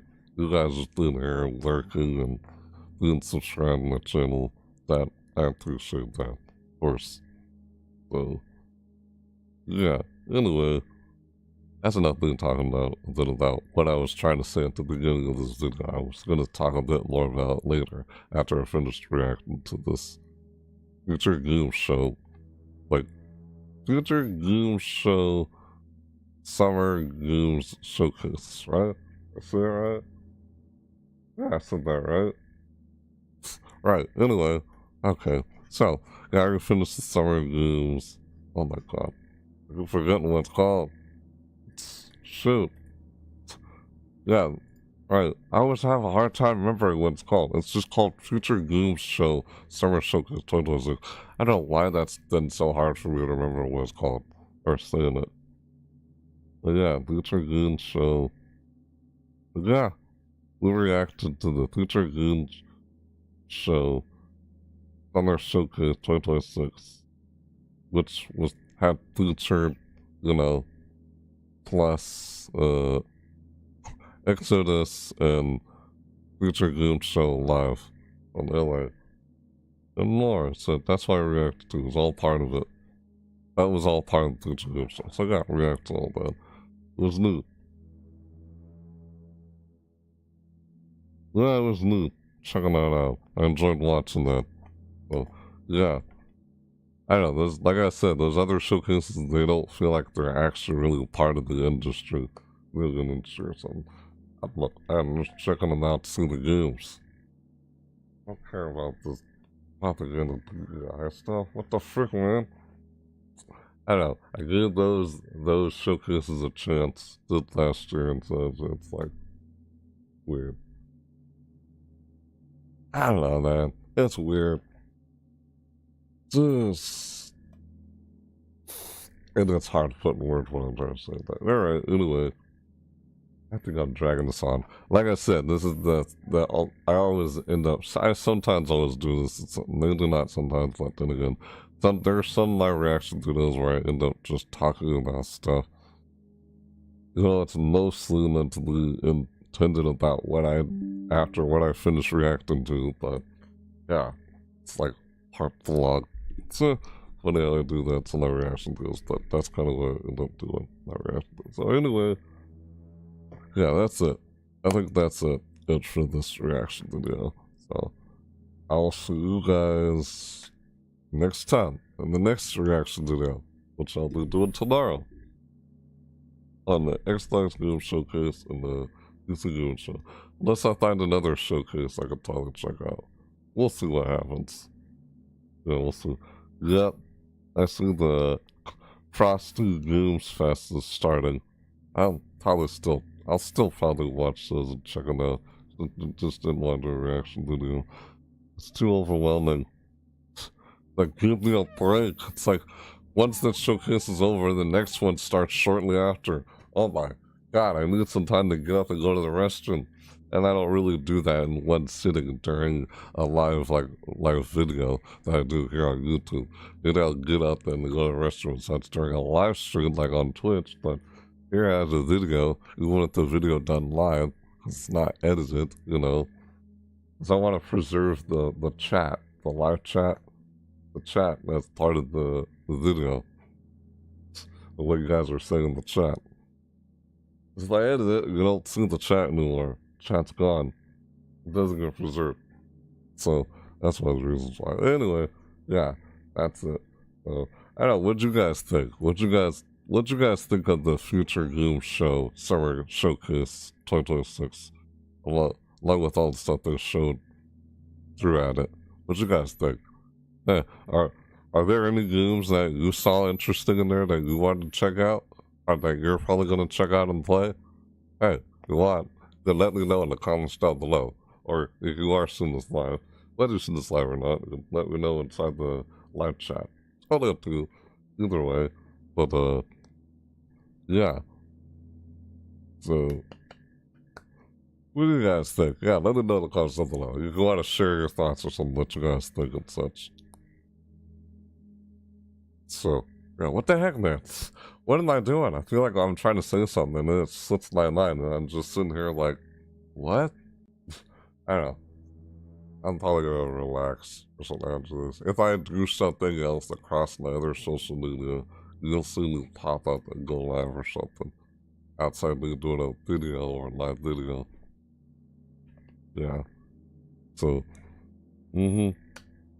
right. Let me know in the comments down below what you guys thought about is there any games that you're probably gonna check out in the Future Game Show Summer Showcase 2026? Yeah, sorry if it seems like I perseverate or do this. I'm not trying to. I don't even try to. I'm just saying what what's on my mind or what I'm trying to say. I have a tough time saying whatever I'm trying to say. Some people give me a hard time or crap about the fact that we'll perseverate. Saying the same thing over again. Yeah, so what? I mean, you don't understand why that even happens. It says some people have to give me a hard time about it. Just, I don't know, some people. Nah, whatever. I'm trying to get my point across. I don't feel like getting my point across. But, I know, everyone does some things. Everybody does some things. No one's perfect. They'll have their troubles or whatever. You're watching at a wedding? That's what you said in the chat earlier, under a different account you had. Oh, no. That's that right? Autonomous.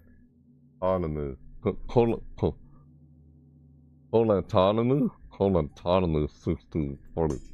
Your screen name.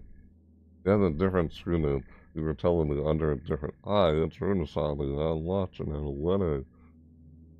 Anime. It's God, I can't pronounce right. It's like a Numo. Anumo. Anumo, that's what it's called. Anumo. Like, you know, Numo, like Finding Numo.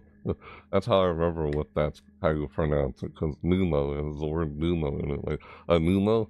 It's like, Anumo looks cool. It's just in the trailer. Like, Anumo looks cool to you. Yeah, it's like Pokemon. And inspired by Pokemon. Another one of those Pokemon star games. Like, they use the Pokemon's formula.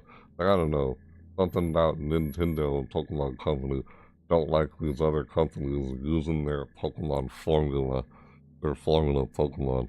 Like, oh, they don't want competition or something. It's just weird. Stuff that's been going on with them. Unless I'm mistaken with what I'm seeing and what I'm hearing, but I don't know. It's weird. Like hearing stuff like lawsuits or whatever going on. It's like, what the frick? Like they're trying to patent stuff. Or, that's just what I've been hearing about. I don't know which of that or what part of that's actually true or I don't know. Whatever. It's weird, but that's some stuff I've noticed. Yeah. Anumo is like one of those games that seems like it's using the same formula, inspiration from Pokemon. It's like, okay, that's new. Yeah, I haven't played any other game that was inspired by Pokemon.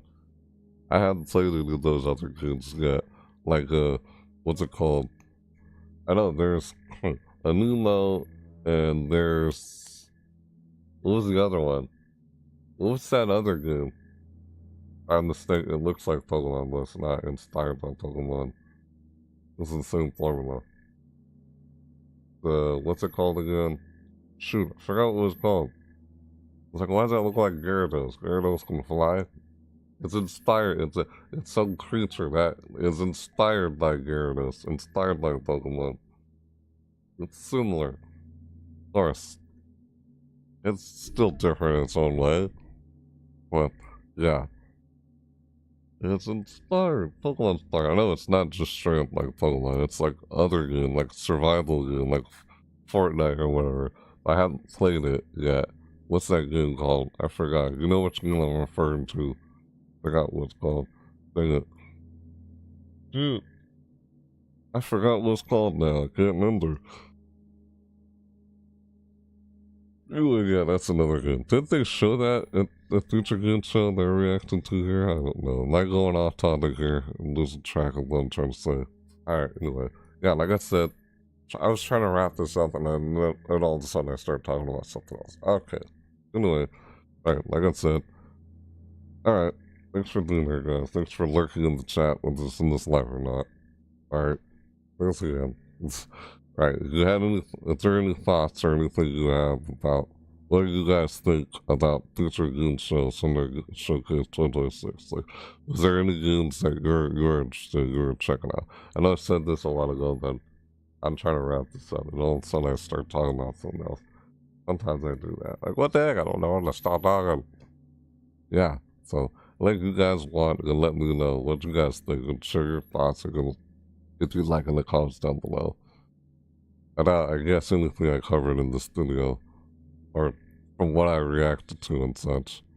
But yeah, totally up to you. You guys want, in the comments down below. Or I guess you enjoyed this video, enjoyed this reaction to me reacting to this and such. The future games show, it's on their Showcase 2026. And you can let me know, like, you know, I guess you enjoyed it, you can smack the like button. Kind of helps out so I know what you like seeing, you know. Yeah. Otherwise, what's the point of the like button? Yeah, so I can know what you like what content I create, that you like see and such. Whether you like the video or not, totally up to you. That's fine. It's alright. Of course. And I guess if you're new to my channel, I guess you would like to see more content like this, or any other content I create on my channel, and, you know, you can subscribe, totally up to you, whether you're seeing this live or not. appreciate you guys being here. Of course, whether you're new or you're not new, of course, always appreciate your support and everything. But yeah, greatly appreciate it. Yeah, and if you'd like to support me, like I said, if you'd like to support me a bit more and such, it would help out a lot. So I can actually cover more of some of these games that I haven't covered yet and such, because I haven't really covered any content yet. Because I couldn't afford some of those other games like on the Switch too. But yeah, if you would like to, you can support me on my Ko-fi page, which is in the description down below with all my other social media. Yeah, you want to keep up with everything, know what else I'm doing across all my socials, aside from just here on YouTube, where this is where I'm mostly at, aside from all my other socials. I'm mostly on YouTube, making videos. So I make videos and I upload them on YouTube. So yeah, of course. I'd like to keep my options open. That's why I'm on other socials too, of course. Yeah. TikTok just feels like a platform for just making shorts, like, you know, I don't mean to say short like YouTube shorts, but making clips. Because it's like an under a minute long video. It's not really much of a video if it's under a minute to me. Those are more like clips, you know, like a clip moment, mostly. And or like a trailer. Trailers are usually like a minute or under a minute long. That's how long a trailer is, you know? Not really much of a long video, you know? It's easier to make long videos. You don't see me make short videos a whole lot. I guess I take clips and stuff that happen throughout the video and upload it as YouTube short and stuff. I know I've been trying to do that and stuff, but I guess I haven't been doing it well enough. Because at some points I have done it. We're around that time with the summertime, you know, summer seasonal events. That's why I mostly cover on my channel, so like seasonal events. But I know I've been doing some other things lately, aside from just doing that. That's mostly what I mostly do on my channel, of course. But things might change in how I cover that in the future. Like I said, throughout my channel since the beginning of this year. Yeah. Like if I need a break from doing it or something, like do a playthrough or something, it's exhausting. Doing something that's so time sensitive, you know? I guess that's also one of the reasons why my videos are done live. Because it's over some time sensitive. It's hard to cover that as record video and then get it uploaded and then like just upload it and schedule or something. Hard to do that when something that's so time sensitive. Because you can't really get it like edited and then uploaded in time. Just do it live. That's why I do it live. So that's why a lot of my content's covered live. But yeah, if you want to keep up with everything and know what I'm doing, like text and such, across all my socials aside from over here on YouTube, you can follow me on all my other social media in the description down below. You know how that is, of course. Same with everyone else. You want to keep up, stay in the loop of what I'm doing next and such. Yeah, sometimes I might go live even on TikTok or Twitch or something for Twitch drops, stuff like that. Even when I'm live on Twitch, you can still continue watching over here on YouTube, of course, you know, as I start multi-streaming again like I used to. That's only on Twitch or YouTube though. TikTok otherwise, yeah, I don't know. I only went live on TikTok like only 3 times. I haven't done that again or something. Alright, what time? That's, you want to keep up with what I'm doing across all other socials. It's totally up to you. So, yeah. And, right, you know, there's a bell notification that's part of the subscribe button. Bell notification is now part of the subscribe button. Of course, it always has been. Not always, but it has been recently. Used to not be, but yeah. You know, if you want to be notified of when I do another live video and such like this here on YouTube, of course, it's up to you whether you want to set as personalized or all or something. Alright, whatever. That's enough of me talking here, so I'll see you guys later in the next reaction video. Yeah, I'll probably do another, of course, I don't know if I'm going to do anything else other than a reaction video this weekend, other than what I just did for Saturday, which is today, or the future game show. I almost keep saying summer game Game Show or something. It's not called Summer Game Show. It's called Future Game Show. Summer Showcase. I like how they call it Future Game Show. Like future games that are not out yet. That's why they call it Future Game Show. Like how they call it Future Game Show. It's intentionally games that are not out yet. Like world premiere and stuff. Future Game Show. That's why it's always been called that, I guess. Funny. Yeah. They always do a reaction video to the Future Game Show Summer Showcase 2026. I never do like the Spring Showcase or the Fall Showcase. I just do the Summer Showcase for Future Game Show. I know I do a lot of reactions to the Future Game Show Summer Showcase. I could do the Fall and Spring. Oh, maybe I'll react to the Future Game Show Fall Showcase of 2026. Maybe I'll do that this year. We'll see. Anyway, I feel like I'm dragging this on. I'm talking too much here. That happens with me. But anyway, I'll see you guys. Hope to see you guys again. In the next video or a live video, whether it's in this live or not. So, yeah. Thanks for tuning in and joining me as I react to this live. So, I don't know if there's gonna be any other showcases or something I'll be reacting to today. I don't know. Yeah, reacting to all those other showcases is exhausting. Without any sort of break or pause in between. Oh my god. Yeah, those other showcases from the Summer Game Fest events. Like, what the? Kinda odd. Why those are all parts of the Game Fest. What the heck? Very weird. I was just focused on the flagship event once. And as reaction videos, to be honest, because, yeah. It's less exhausting. Give me a breather, Like, give me some space. I need some time to relax in between these reaction videos. Jesus. What the hell, man? That is overwhelming. That's why I didn't want to do that again this year or last year. I know there's multiple reasons why, and I said so earlier. Like, okay, am I still talking here? I was trying to wrap things up here. Yeah, I already said everything. So, keep in touch. I said earlier, comment, like, subscribe, blah, blah, blah. I said all that stuff already. Yeah, I never say it like that. I don't know. I'd rather give you a reason to. Totally up to you watch this far. Otherwise, thank you for watching, and thanks for being here, whether it's or not. Whether it's in this live or not. I appreciate it. Yeah, and all your support from you guys. Either here on YouTube or across my socials, wherever.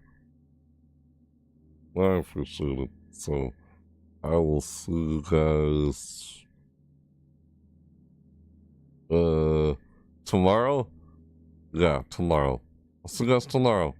Next showcase. Yep, the Xbox Live Showcase. And this PC Gaming Show. The showcase and dedicated exclusive to PC games. So we'll do a reaction to those. Those are two other reactions. But who knows if they're both shared in the same. Probably not going to be shared in the same reaction video. Why would both of those be shared in the same reaction video? Weird. No, they're not.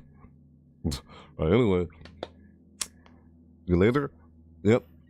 It's nice. Thanks for joining me, guys, as I react to this, whether you're seeing this live or not. Thanks for being here. So, like always, I'm gonna go get something to eat. I didn't have anything since I woke up to see this. What the frick, man? Yeah, I'm gonna go get something to eat. The heck, man? Yeah, so, like always, yeah, see you guys soon. Who knows if I choose to do anything else or something, if I go live on my other socials or something later today. We'll see. Keep in touch. Or else you'll know when I might do something. But I feel like my Discord's the best place to know what I'm doing across all my socials. But other than that, only up to find all that down below. Whatever. Okay. Yeah, done here. Yeah. See you later, alright guys? Thanks for being here. I knew that. Yes. Thank you. Thanks for lurking. All the guys. Runasabu, Wilhelm, all the guys who are lurking. Thank you. So, like always, yeah. Like I said, And with that said, yeah, thanks so much for watching, everybody. Yeah, I'll see you next time. Yep. Bye. That's something I do. What? Whatever. Yeah. Yeah. Bye. Like, oh yeah. Like, bye. You later. Ah. Alright. How do I do that live compared to when I'm not live? Huh. Yeah, it's like, oh yeah, and then poof, like the video ends. It cuts off after like, yeah, it's like, oh yeah, that's it. Thanks for watching, everybody. I'll see you next time. Like, oh yeah, boom, and the video's over. That's how it would be if it was recorded, not done live. What the heck? And instead, like, you later. The difference in how I do it live or not. What the heck? What the heck? Yeah. Someone told me they wanted to see me do a reaction video to a Toy Story. I've not done that yet. I know. I've done a reaction video to Toy Story 5. Yep. Someone wanted to see me do a reaction video to Toy Story 5 or something else. I know. I remember you guys requesting to see me do a reaction video to some other things. So chances are I might have forgotten or I can't remember what it is. It's like, dang it, sorry guys. But yeah, because another way you want me to try and react. Am I dragging this on again? I'm trying to end it here. I just like, I already said all that already. What am I doing? I think I'll say one other thing real quick before I like end this yes, I'm live. Of course. But I guess one good way to make sure I see something that you want me to react to is probably inside the videos tab on my Discord. In my Discord server, yeah, go inside my Discord server and you post a video or something you want me to react to or see inside my Discord server. Yeah, you can post it in the video channel inside my Discord server. Post any, I guess, that you want me to see or react to. I'm gonna check it out in there. So, yeah, anything in there, I don't know, like memes or whatever you want to see me react to and such. Or your daily dose of internet, or you guys wanted to, like, because I'm never doing a video where I react to other stuff other than showcases. I react to other people's, like, videos or something like that. I'll soon do that. Just let me know inside the, put it in the comments down below. I already could have sent this earlier. So I'm trying to end this off. That was just something I wanted to say real quick after just ending this. So I'm like, bye, see you later. That's still talking there, yeah. Alright. You guys can let me know inside the Discord.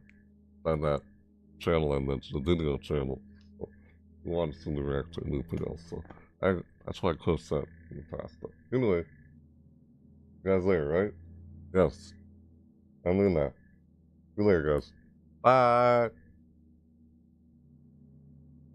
Yep. Thanks for watching. Really. Thanks for watching, everybody. I mean, thanks for watching. We're checking out the Future Games. Yep. Future Games Show. Summer Showcase 2026. There we go. Said it right that time. I don't know why I had a hard time remembering that. Yeah, Future Games Show. Future Games Show. Summer Showcase 2026. We'll see open O&L, like Gamescom, Open Night Live. That's the probably gonna do the next time I see more of that. Yeah. Oh, that's not gonna do my next reaction video. I still have 2 more part of the Summer Game Fest. Part of these summer digital showcases that I'm reacting to. Yeah, still got more. Guys, next time, one more. See you later. Or in my next video, wherever, and I see whether it's live or not. Yep. Thanks so much for watching. I'll see you next time. Yep. Bye, yeah.